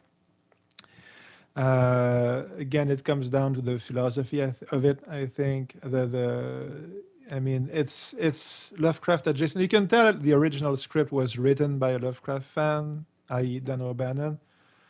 But Alien, I don't think is Lovecraftian. Whereas the Thing, by Carpenter, which is on my the Thing, which has always been like long been one of my favorite movies. It's always on my top, like 5 list. It's on my Letterboxd top 4. Okay, it's basically the first one I put. Okay, that Stalker, Singing in the Rain, and Casablanca, for those who want to know. And and I saw it like a gazillion times. But the more I think about it, the more I think that one truly is Lovecraftian. So topic for another day. But yeah, the Carpenter version is completely compatible with Lovecraft's work, I would say, and his worldview. Certainly his worldview. Okay. So yes, Fred, hi.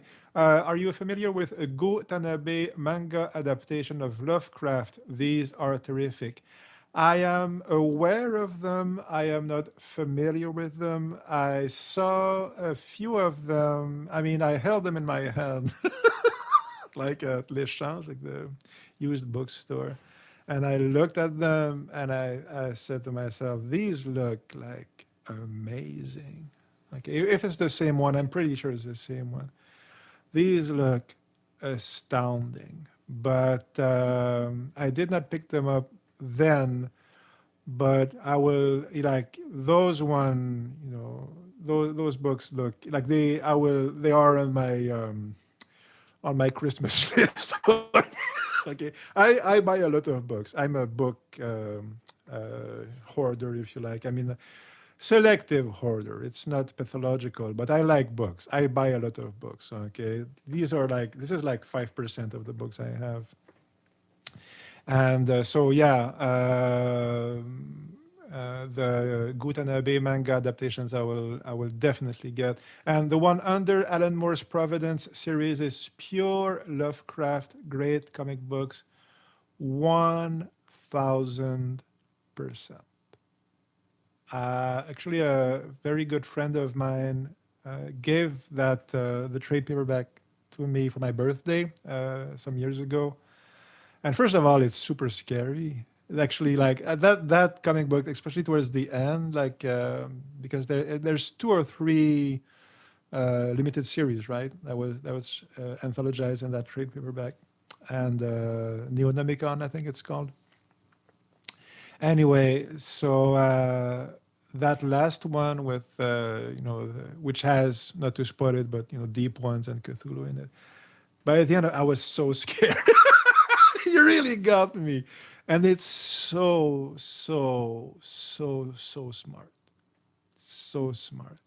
And this dialogue with Lovecraft, with the true intelligence of Lovecraft and his poetry. And obviously, like in our days, like the let us say the problematic element, which is to say the racism element of Lovecraft, which is a whole other topic, which is, and some comments I did not like select some for today, but obviously whenever you talk about Lovecraft, eventually you do end up talking about his racism, which was, pretty sometimes pretty overt, but less in the stories I find. Like even in Red Hook, I mean, that's another topic. But the fact is that one of the stories in that Alan Moore series of comic book, that short series of comic book, is precisely his dialogue with Red Hook, and so the most obviously, racist element, and he does something really smart with it,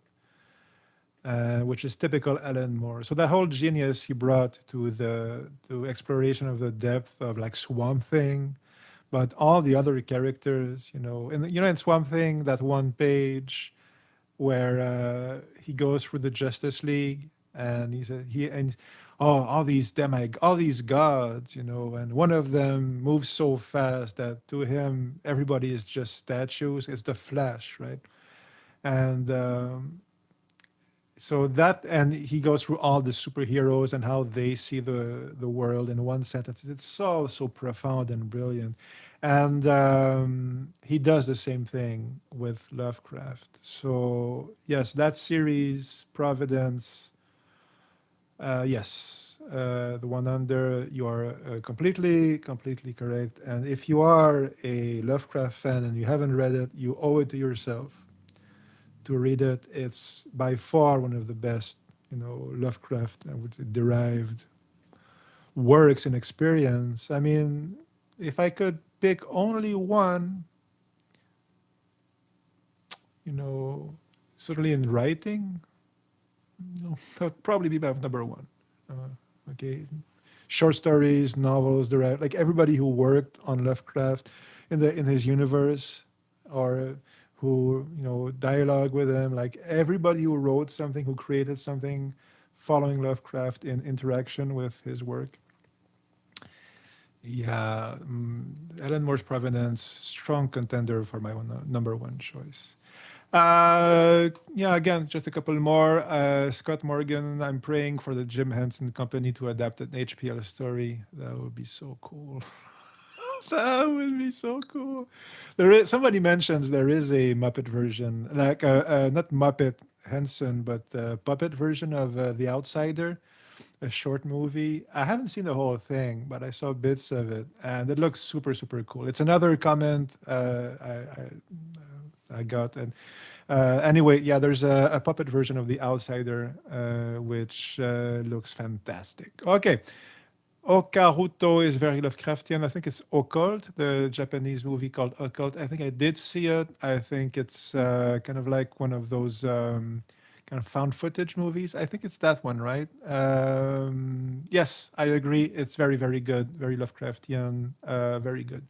Well, Lovecraftian, again, more Lovecraft adjacent, I would say, because the sensibility is a little different, or the sensibility is kind of the same, but the message is kind of different. It's its own work, is what I'm saying, but it's definitely inspired by it, or has that general same feel and vibe and sensibility. So yes, Occult 2009, very good.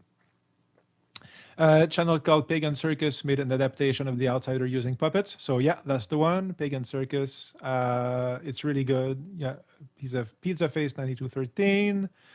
Could the original Wicker Man be considered Lovecraftian? I don't think so, but it's more like what occult, like pagan folk horror, I guess you could say. Though uh, I wouldn't even call it a horror movie. I haven't seen it in a while, but I love that movie. First of all, I love it. It's so good. I love it very much. The Wicker Man, and whenever there's Celts and Druids in the movie, usually I'm on the side of the Celts. That's just me. I kind of, the Druids. We'll talk about more about that maybe some other day. But like usually, I'm more on the side of the Druids in the stories. But apparently, somebody said, I haven't watched it since, but somebody said that they actually, again, spoiling the Wicker Man, but they give a chance to the character. They try to get him to. They put him in a situation which would affect the end, like the fate of his character. I will put it that way. They gave him a couple of chances to alter the fate of his character, and he refuses. So I thought that was really, really interesting. But anyway, and by far, like one of the best Christopher Lee, performances. That and Devil Rides Out. Anyway, Wicker Man, fantastic. Really like Out of Mind. Yes, super good. The actor who played HPL is always excellent. I agree. Also recommend External Darkness. Sanity's Requiem. Yes, that's the GameCube game. It's super good. I agree. Bleep, Bloop, 101, 010, 101. There. I managed to say it. Anyway, yes, I agree. Super good. Love this channel. Please watch Primer again. It's a confusing movie. Like to hear your take. For me, it's an all-time classic. I watched it again. My take on Primer is that it's how should I say it? It's a movie that has a resounding poetic effect on viewers that is so profound that it makes us forget that it's a terrible movie. Okay, so the truth is, it's technically okay. This is my take. You asked for my take, so here's my take. Primer is a terrible movie. It's awful. Okay, and it's awful. Why? It's awful as a work of cinema. Okay, which doesn't mean it's awful as a work of art. Okay, and it's very interesting dichotomy here. Okay, because clearly as a work of art, it resonates in a very, very deep and profound way with many, many, many people. So in that sense, it's a very good, film in that sense. And in that sense, it works. Okay. The fact is it works, but it works in spite of itself. It's one of those movies where the flaws of the filmmaker work in favor of the story that the filmmaker, or is it a group, I forget, anyway, it works in the favor of the movie. Okay, so the incompetence helps the movie because the confusion helps with the story that's being told. But uh, and again, I usually I don't talk about these things on the channel because I always focus on the positive stuff, and so many people love this movie, and so yeah, I don't talk about it. But I do think as a piece of cinema, like in terms of the technicality of it, of like the language, the grammar of cinema, it's awful, it's terrible. And why? Because you can't understand anything.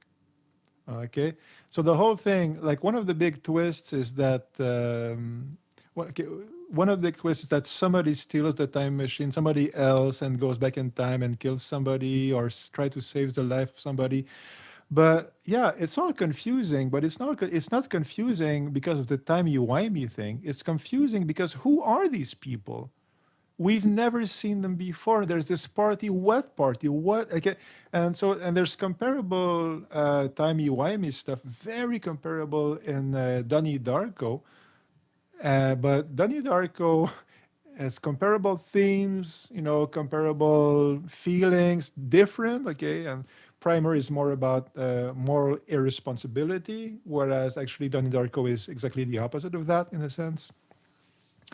But so yeah, Primer is about emotionally and ethically immature people who find this great invention and who use it to horrible ends, and it all ends up terrible.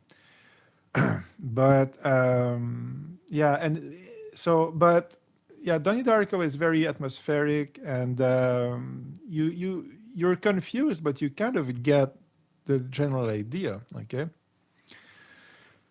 Whereas Primer,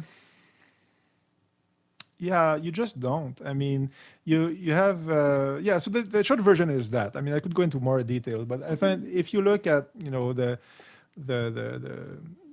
things are poorly explained, and mostly the situations and the yeah. So it's confusing because it's a poorly told story. That's the truth of it. It's a very, very, very poorly told story. However, It's also a story where confusion is built in the cake, and it's also what it's trying to achieve. So it ends up accidentally reinforcing it. And the ethical, conundrum of the characters and quagmire of the characters is directly reinforced by that confusion. It gets part of it. So I would say the incompetence really of the filmmakers ends up coming off as competent, which is lucky. This happens sometimes. I mean, even Donnie Darko, from what I understand, like I haven't seen the director's cut, which explains more stuff, but apparently it's not as good. And certainly that movie with The Rock and Sarah Michelle Gellar, I only saw like 20 minutes of it. Primer is a film written. Yeah. So anyway, so my take on Primer is that it's as a movie, as a piece of art, like a piece of film grammar, it's terrible, and because it's incomprehensible through poor craftsmanship. Okay, but and which makes actually its ideas seem a lot more profound than they actually are, which if you see the whole thing explained, they aren't that profound actually, like the time stuff. But the fact is they do come off looking more profound than they actually were meant to be. So it's almost kind of like that Tarkovsky thing earlier, whereas the fact is that the object they produced is deeper than they intended. It's accidentally deeper, but it is. And so it ends up working emotionally, and the mystery of it is super interesting, and the premise is cool. The time machine is one of the best ever like invented. That's brilliant. That's super super cool. And so that's generally my take on it. Okay. Yeah, it's yeah, it's accidentally a masterpiece. Okay, something like that. Fred says Primer is a film written by an engineer that kind of is the anti Carl Sagan. In what way? I'm curious. It's a good take, interesting, but certainly, I think yes, it was written by something like an engineer. It comes off like that, which is good. This is actually super interesting. I don't know what you mean by the Carl Sagan thing. I would be very curious to know. So yeah, move on to the next comment. But yeah, so that was basically my short take on Primer. Yeah, you should check out season 1 of Love, Death, and Robots. This is about Lovecraft. There's a short animated movie about Marines in the mountains of Afghanistan. I watched it. It's super cool. It's I mean, it's kind of like a Lovecraft greatest hits. It's not saying anything super profound. It's just a lot of cool Lovecraft stuff, and the idea of having soldiers in Afghanistan in the 2000s meeting some sort of Cthulhuid,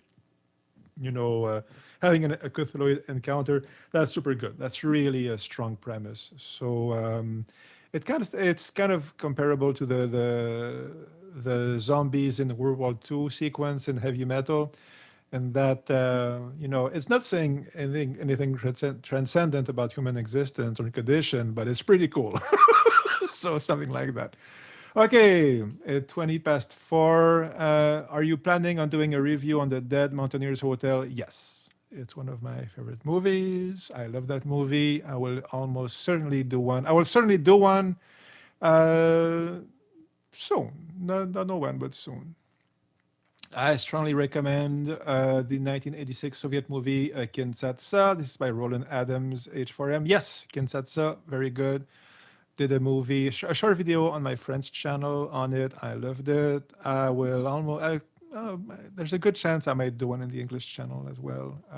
When I rewatch it, it's super funny. If you haven't seen, if you only see one Soviet science fiction movie, if you've never seen one, it's a good first one to watch.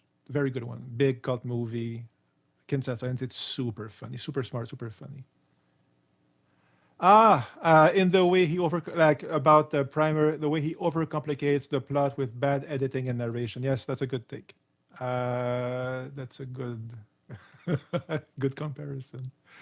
Carl Sagan, Primer. Yeah. Okay. So yeah. Okay. So Carl Sagan is prime. So who's doing bad editing and narration? Is it Primer or Carl Sagan? Just because I'm curious, it's interesting. So because Carl Sagan, I mean, I watched Cosmos, was it like the series on television? But I haven't seen. He wrote Sphere, right? I haven't read it, haven't seen the movie yet. Anyway, is it better to cooperate than to? Oh yeah, you know what? I will end on this. Uh, so I did this video on a East German, a DEFA science fiction. Ah yes, Fred. Okay, I mean, Carl Sagan had a way to make complicated concepts easy to understand.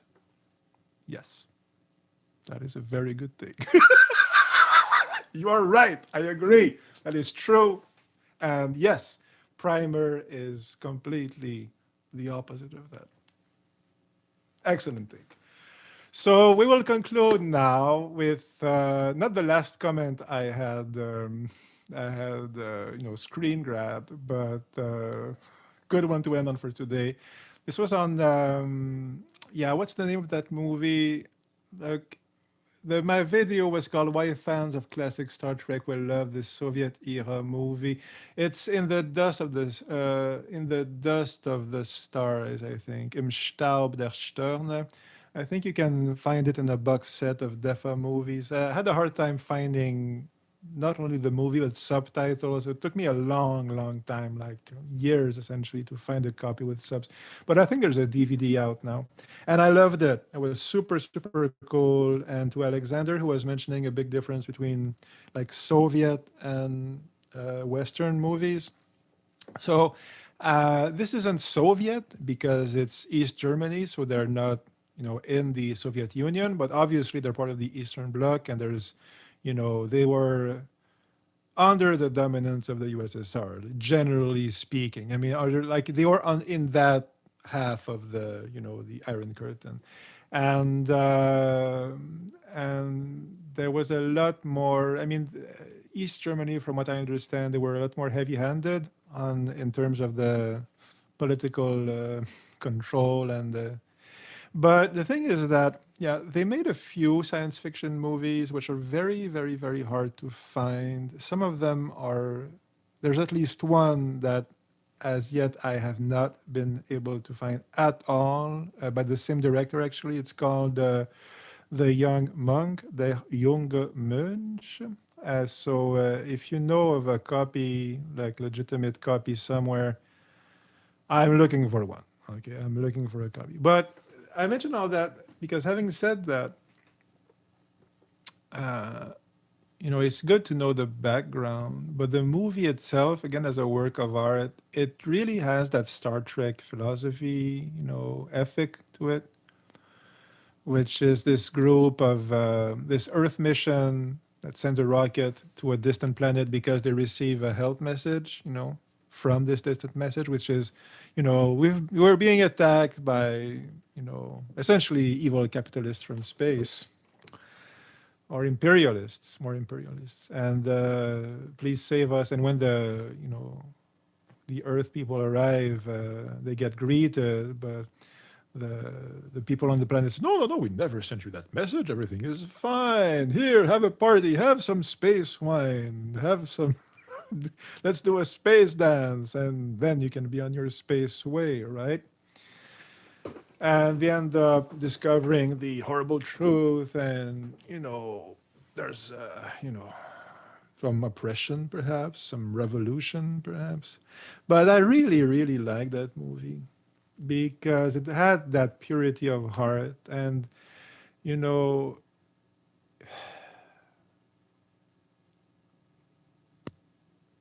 the fact that a movie can be categorized as perhaps being propaganda and having, in the sense that it has ideological content, or it is at least compatible with the ideological worldview that a stated government wants to be seen as adhering to, well, that has never stopped us from enjoying American movies or British movies who do the same thing, right? So, I thought it was really well made, that movie, and I really resonated with the helping each other part of it, and it truly felt a lot like the ethos of the original Star Trek, which was what my video was about. And Lethgar Smith responded in response to like the conversation I was suggesting in the video, what I was talking about.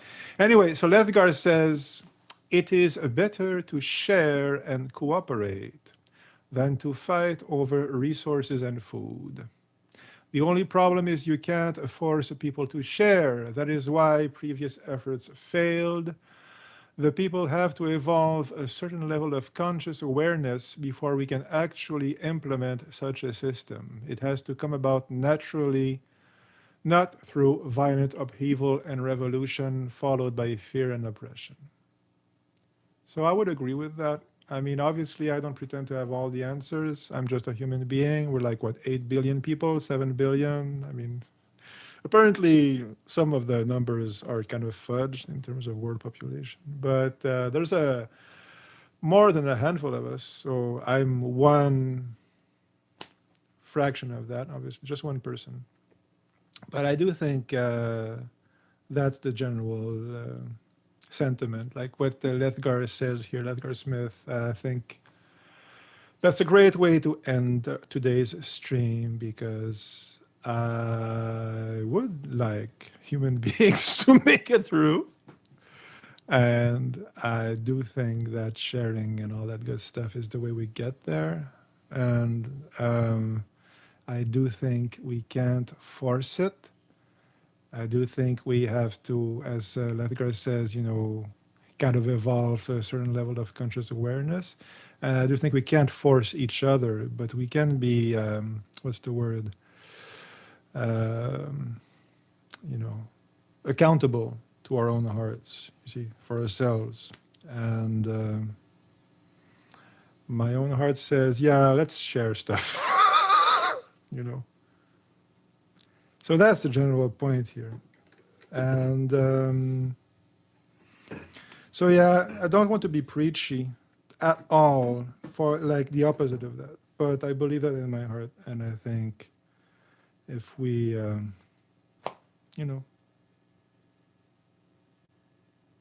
I think you tell me what you think, but I think our kind of solution heads, it's in that general direction, and not by talking about it and thinking about it, but implementing it from heart-based, grounded well-being. Like from our guy, let's just be good, groovy people like Superman and help each other. Okay, it's basically, and we'll make it through. Anyway. So Lethgar here, Smith, he said it much better than I did. So just read his comment. That was it for today. I thank you very much for being here. I have a Patreon. We'll put the links in the description. People on Patreon have early access to the videos. Anyway, all the good stuff. And thank you all for being here. Okay. It was super cool. I enjoyed it very much. I was super happy to exchange with you. It was very nice. And I hope you're having a great time. And last message from Fred, which I was, thank you. Take care. Thank my friend. Thanks to you. Okay, so you take care. All of you take care. Much love. Kiss, kiss. Live long and prosper. Keep watching the sky. Take care. And now... I will find the end button. Where is it? End stream. See you soon, my friend.